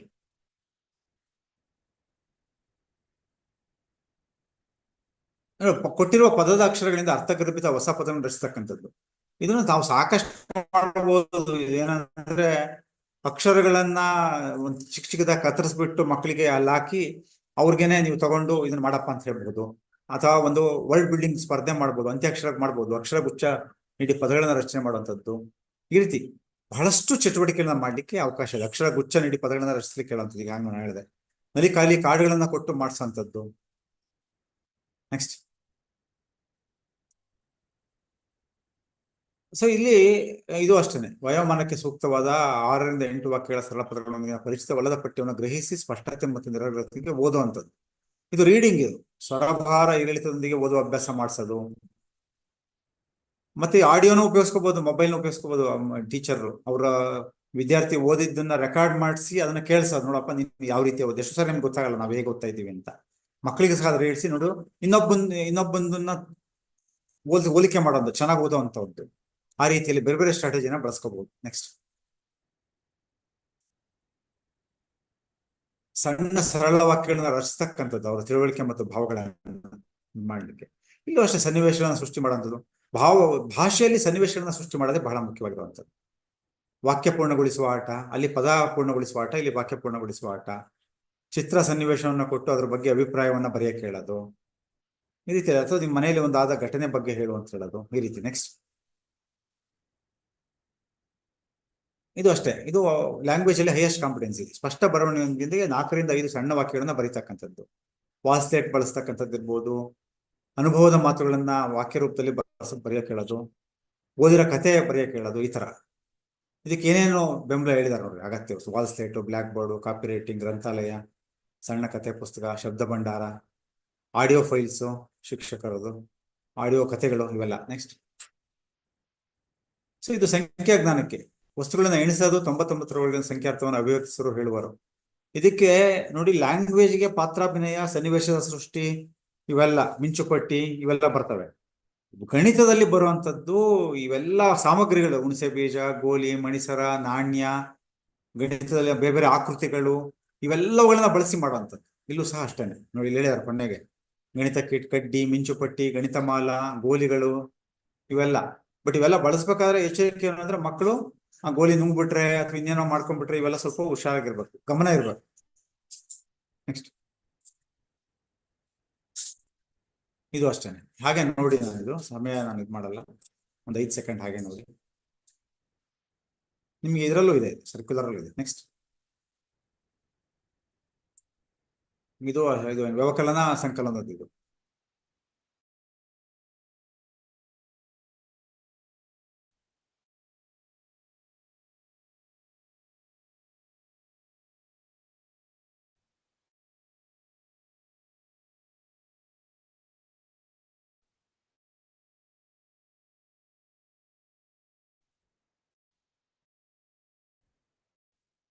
ಮತ್ತೆ ಇದು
ಮೂರನೇದಾಯ್ತು, ಅಲ್ಲ 13ನೇದಾಯ್ತು, 14ನೇದು.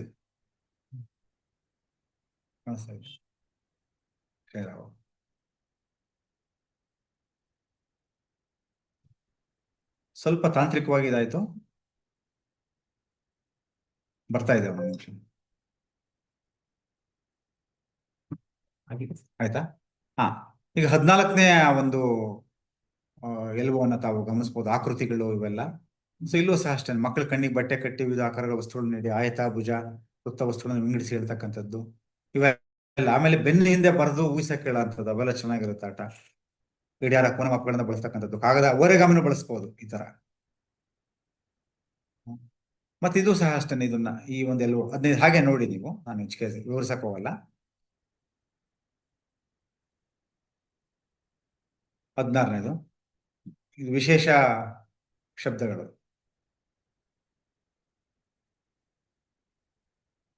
ಇದು 17ನೇದು. ಇದು ಕರೆನ್ಸಿ, ಇದು ಬಹಳ ಇಂಪಾರ್ಟೆಂಟ್. ಲಾಸ್ಟ್ ಒಂದು ಏನಂದ್ರೆ, ಮಕ್ಕಳದು ಕರೆನ್ಸಿ ಉಪಯೋಗಿಸಿ ಮಾಡ್ಸೋದಿದೆಯಲ್ಲ, 1ರಿಂದ 100ರವರೆಗೆ ಸಂಖ್ಯೆಗಳನ್ನ. ಅಂದ್ರೆ ಇಲ್ಲಿ ಒಂದು ಅಂಗಡಿ ಮತ್ತು ಗ್ರಾಹಕನ ಸನ್ನಿವೇಶ ಸೃಷ್ಟಿ ಮಾಡ್ಬೇಕು ಇಲ್ಲಿ, ಆ ರೀತಿಯಲ್ಲಿ. ಅವಾಗ ಕರೆನ್ಸಿ ಕಾನ್ಸೆಪ್ಟ್ ಚೆನ್ನಾಗಿ ಬರುತ್ತೆ. ಸೊ ಇಷ್ಟು ನಮ್ಮ FLN ಸಂಬಂಧಪಟ್ಟಿರೋಂಥದ್ದು. ಸೊ ನಿಮ್ಮ ಪ್ರಶ್ನೆಗಳು FLN ಸಂಬಂಧಪಟ್ಟಂಗಿದ್ರೆ ಯೂಟ್ಯೂಬ್ ಅಲ್ಲಿ ಅಥವಾ ನಮಗೆ ನೇರವಾಗಿ ಕಳಿಸ್ಬೋದು, ಗ್ರೂಪಲ್ಲಿ ಹಾಕ್ಬೋದು. ಸೊ ಈಗ ವಿದ್ಯಾದೀಪಕ್ಕೆ ಸಂಬಂಧಪಟ್ಟಂಗೆ 1-2 ಸ್ಲೈಡ್ ಇದೆ.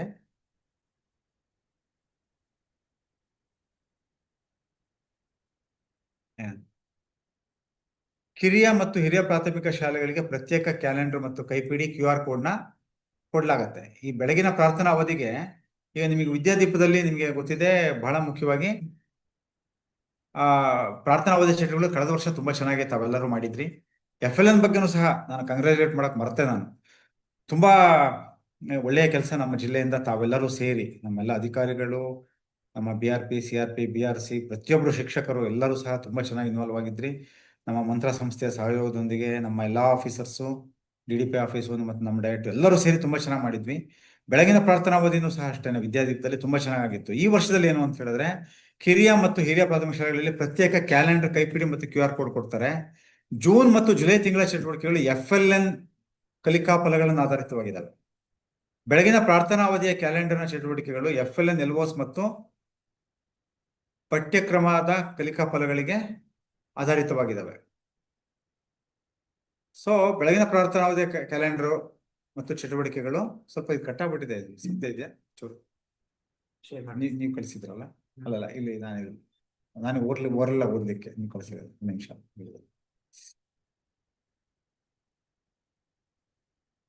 ನೋಡಿ, ಇದರಲ್ಲಿ ಜೂನ್ ಮತ್ತು ಜುಲೈ ತಿಂಗಳ ಚಟುವಟಿಕೆಗಳೇನಿದೆ,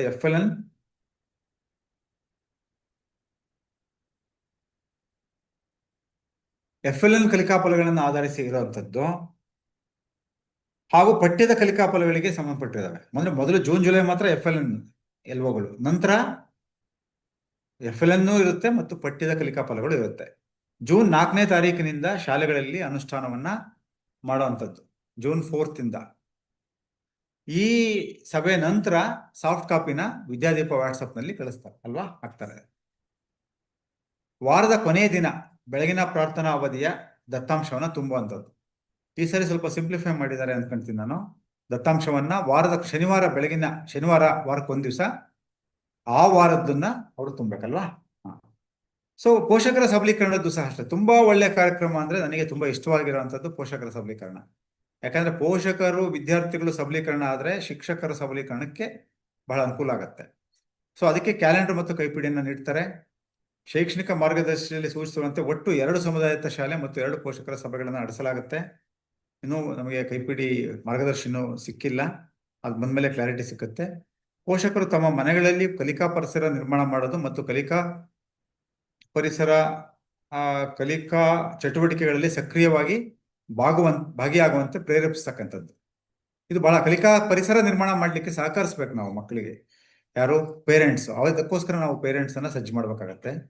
ವಾರದ ಚಟುವಟಿಕೆಗಳನ್ನು ಪೋಷಕರೊಂದಿಗೆ ಹಂಚಿಕೊಳ್ತಕ್ಕಂಥದ್ದು, SDMC ಸದಸ್ಯರು ಮತ್ತು ಮನೆಗಳಲ್ಲಿ ಕಲಿಕಾ ಪರಿಸರ ನಿರ್ಮಾಣ ಮಾಡಿ ಪೋಷಕರನ್ನ ಪ್ರೇರೇಪಿಸ್ತಕ್ಕಂಥದ್ದು.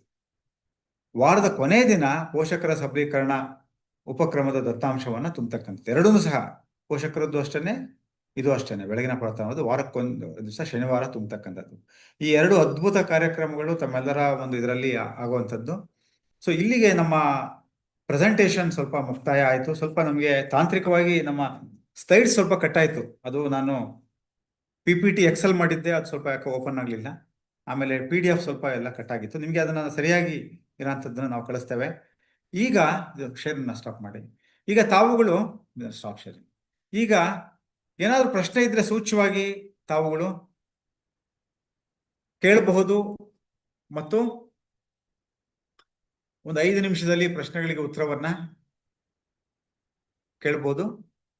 ಮತ್ತು ನೀವು ಯೂಟ್ಯೂಬ್ ಅಲ್ಲೂ ಸಹ ಪ್ರಶ್ನೆಗಳನ್ನ ಕೇಳಬಹುದು, ಅದರಲ್ಲೂ ಸಹ ನಾನು ನೋಡ್ತೀವಿ. ಏನಾದರೂ ಒಂದು 5 ನಿಮಿಷದಲ್ಲಿ ಏನಾದರೂ ಪ್ರಶ್ನೆಗಳಿದ್ರೆ ಅದಕ್ಕೆ ಉತ್ತರವನ್ನ ನಾವು ತಿಳಿಸೋ ಪ್ರಯತ್ನವನ್ನ ನಾವು ಮಾಡ್ತೇವೆ.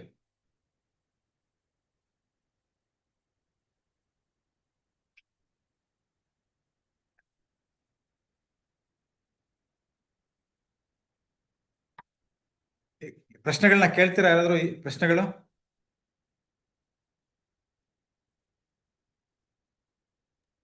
ಕೇಳಿಸ್ಕೊಂಡು ಸುಸ್ತಾದ್ರ ಅಥವಾ ಕೇಳಿಸ್ಕೊಳ್ದೆ ಸುಸ್ತಾದ್ರ? ನನಗೊಂದು ಸ್ವಲ್ಪ, ನಾನು ನೀರು ಕುಡಿತೀನಿ. ಸರ್ ನಮಸ್ತೆ.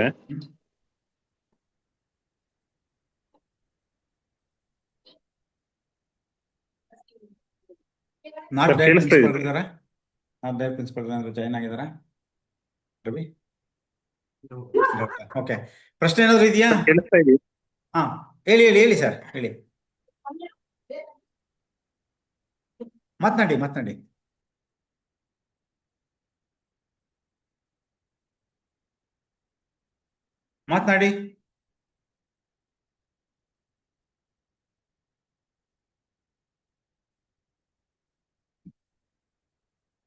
ಪ್ರಶ್ನೆ ಏನು ಇಲ್ಲ ಅಂತ ಭಾವಿಸ್ತೀವಿ, ಅಥವಾ ಏನ್ ತಾಂತ್ರಿಕವಾಗಿ ನಿಮ್ಗೂ ಸಾಧ್ಯ ಆಗ್ತಿಲ್ವಾ? ಅಥವಾ ನೀವು ಚಾಟ್ ಅಲ್ಲಿ ಹಾಕ್ಬೋದು.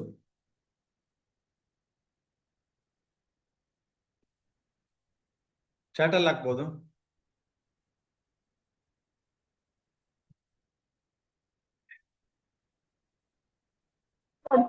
ಹಾ ಹೇಳಿ.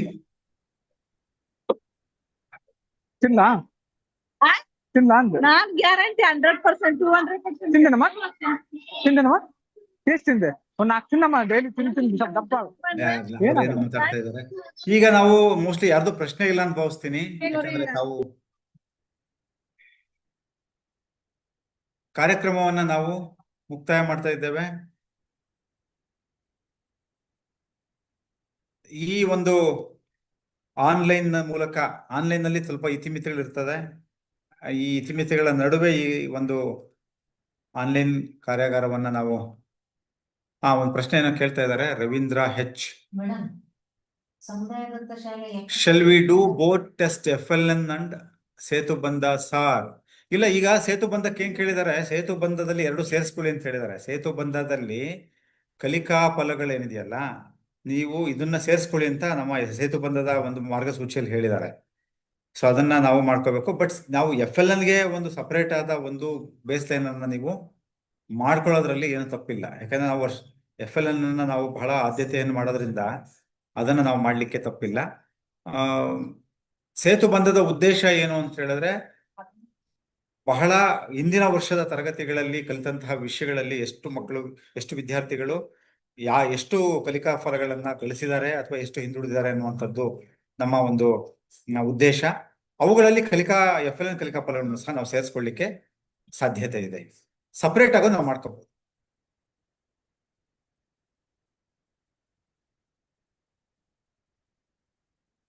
ನನಗೆ ಕಲಿತು ಆಡ್ ಮಾಡಿ ಶೋಭಾ ಮೇಡಮ್ ಹಾಕಿದ್ರ.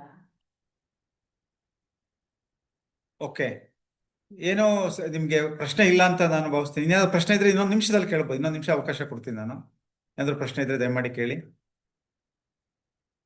ಸೊ ಈ ಒಂದು ಆನ್ಲೈನ್ ಪರಿಚಯಾತ್ಮಕ ತರಬೇತಿ, ಪರಿಚಯಾತ್ಮಕ ಅಂತ ಹೇಳ್ತಾ ಇದ್ವಿ ಯಾಕಂದ್ರೆ ಇದನ್ನ ನಾವೆಲ್ಲವನ್ನ ನಾವು ನಿಮ್ಗೆ ಹೇಳಲಿಕ್ಕೆ ಆಗಲ್ಲ ಆನ್ಲೈನ್ ನಲ್ಲಿ. ಸೊ ಈ ಒಂದು ತರಬೇತಿಯಲ್ಲಿ ನಾವು ತಮ್ಮ ಇತಿಮಿತಿಯ ನಡುವೆ ಸ್ವಲ್ಪ ಒಂದಷ್ಟು ಮಾಡ್ಲಿಕ್ಕೆ ಪ್ರಯತ್ನ ಪಟ್ಟಿದೀವಿ. ನಿಮ್ಗೊಂದಷ್ಟು ವಿಷಯಗಳು ತಲುಪಿದೆ, ಉಪಯೋಗ ಆಗಿದೆ ಅಂತ ನಾನು ಭಾವಿಸ್ತೇನೆ. ಇದಕ್ಕೆ ಸಂಬಂಧಪಟ್ಟಂತಹ ಒಂದು ಫೀಡ್ಬ್ಯಾಕ್ ಏನಾದ್ರು ಇದ್ರೆ ತಾವು ದಯಮಾಡಿ ಫೀಡ್ಬ್ಯಾಕ್, ಪ್ರಶ್ನೆಗಳು ಅಥವಾ ನಿಮ್ಮ ಒಂದು ವಿಚಾರಗಳನ್ನ ಏನಾದ್ರು ಇದ್ರೆ ತಾವು, ಏನಾದ್ರು ಡೌಟ್ಸ್ ಇದ್ರು ಸಹ ಹೇಳಿ. ನಮಗೆ ಸ್ಟೇಟ್ ಆಫೀಸ್ ಇಂದ ಹೇಳಿದಾರೆ, ಏನಾದ್ರು ಇದ್ರ ಬಗ್ಗೆ ಡೌಟ್ಸ್ ಇದ್ರೆ ಹೇಳಿ ಅಂತ ನಾವು ಅದನ್ನ ಅವ್ರಿಗೆ ತಲುಪಿಸೋ ಪ್ರಯತ್ನವನ್ನ ಮಾಡ್ತೇವೆ. ತಾವು ದಯಮಾಡಿ ಈ ಒಂದು FLN ನಾವೆಲ್ಲರೂ ಸೇರಿ ಈ ಒಂದು FLN ರೀಚ್ ಪ್ರೋಗ್ರಾಮ್ ಅನ್ನ ಕಳೆದ ವರ್ಷ ಮಾಡದಂತೆ ಈ ವರ್ಷನೂ ಸಹ ತಾವು ಚೆನ್ನಾಗಿ ಮಾಡೋಣ. ಮತ್ತು ಈ ಒಂದು FLN ಪರಿಚಯಾತ್ಮಕ ಒಂದು ತರಬೇತಿ ಕಾರ್ಯಕ್ರಮದಲ್ಲಿ ಮಂತ್ರ ಫಾರ್ ಚೇಂಜ್ ಸಂಸ್ಥೆಯ ಸಹಯೋಗದೊಂದಿಗೆ ನಾವು ನಡೆಸಿದ್ವಿ. ಸ್ಟಾರ್ಟಿಂಗ್ ಅಲ್ಲಿ ನಮಗೆ ಇದು ಸ್ವಲ್ಪ ಎಲ್ಲ ಆಗ್ಲಿಕ್ಕೆ ಸ್ವಲ್ಪ ಗಡಿಬಿಡಿ ಆಗಿದ್ದಕ್ಕೆ ನಾವು ಅವ್ರ ಬಗ್ಗೆ ನಾವು ಏನು ವೆಲ್ಕಮ್ ಮಾಡ್ಲಿಕ್ಕೆ ಆಗ್ಲಿಲ್ಲ. ಈಗ ಅವ್ರಿಗೆ ವೋಟ್ ಆಫ್ ಥ್ಯಾಂಕ್ಸ್ ಹೇಳ್ತಿದೀವಿ. ಸೊ ಅವರ ಒಂದು ಸಹಯೋಗದೊಂದಿಗೆ ಮತ್ತು ಬೆಂಗಳೂರು ಉತ್ತರ ಡಯಟ್ನ ಪ್ರಾಂಶುಪಾಲರು ಸಹ ಜಾಯಿನ್ ಆಗಿದ್ರು ಅಥವಾ ಆಗಲಿಲ್ಲ ಗೊತ್ತಾಗಲಿಲ್ಲ ನಮಗೆ. ಇಲ್ಲಿ ಸ್ವಲ್ಪ ನಮ್ಗೆ ಇಲ್ಲಿ ತೊಂದರೆ ಆಯಿತು ಆ ಸಂದರ್ಭದಲ್ಲಿ. ಸೊ ಅವ್ರಿಗೂ ಸಹ ಮತ್ತು ನಮ್ಮ ಡಯಟ್ನ ನಮ್ಮೆಲ್ಲಾ ಚಟುವಟಿಕೆಗಳಿಗೆ ಅವರು ಸಕ್ರಿಯವಾಗಿ ನಮಗೆ ಬೆಂಬಲವನ್ನ, ಮಾರ್ಗದರ್ಶನವನ್ನ ಮತ್ತು ನೇತೃತ್ವವನ್ನ ನೀಡ್ತಾ ಇರತಕ್ಕಂಥ ಮಾನ್ಯ ಶ್ರೀ ಶಿವಪ್ಪ ಸರ್ ಅವರಿಗೆ ನಾನು ಹೃತ್ಪೂರ್ವಕವಾಗಿರ್ತಕ್ಕಂಥ ಒಂದು ವಂದನೆಗಳನ್ನ, ಕೃತಜ್ಞತೆಗಳನ್ನ ಸಲ್ಲಿಸ್ತಾ, ಮಂತ್ರ ಫಾರ್ ಚೇಂಜ್ ಸಂಸ್ಥೆಯವ್ರಿಗೆ ವಂದನೆಗಳನ್ನ ಸಲ್ಲಿಸ್ತಾ, ಬೆಂಗಳೂರು ಉತ್ತರ ಮತ್ತು ದಕ್ಷಿಣ ಜಿಲ್ಲೆಯ ಯಾರ್ಯಾರು ಈ ಒಂದು ಒಂದು ತರಬೇತಿಯಲ್ಲಿ ಭಾಗವಹಿಸಿದ್ರು ಮತ್ತು ನಮ್ಮ ಡಯಟ್ನಿಂದ ಯಾರ್ಯಾರು ಭಾಗವಹಿಸಿದ್ರು ಅವರೆಲ್ಲರಿಗೂ ಸಹ ನಾನು ನಮ್ಮ ವಿಭಾಗದ ಮತ್ತು ನಮ್ಮ ಡಯಟ್ನ ನಮ್ಮ ಪ್ರಾಂಶುಪಾಲರ ಪರವಾಗಿ ನಾನು ತುಂಬ ಹೃದಯದ ಧನ್ಯವಾದಗಳನ್ನ, ಕೃತಜ್ಞತೆಗಳನ್ನ ಸಲ್ಲಿಸ್ತಾ ಇದ್ದೇನೆ. ನಮಸ್ಕಾರ. ಈ ಕಾರ್ಯಕ್ರಮವನ್ನು ಮುಕ್ತಾಯಗೊಳಿಸ್ತಾ ಇದ್ದೇವೆ. Thank you. ಇಲ್ಲ.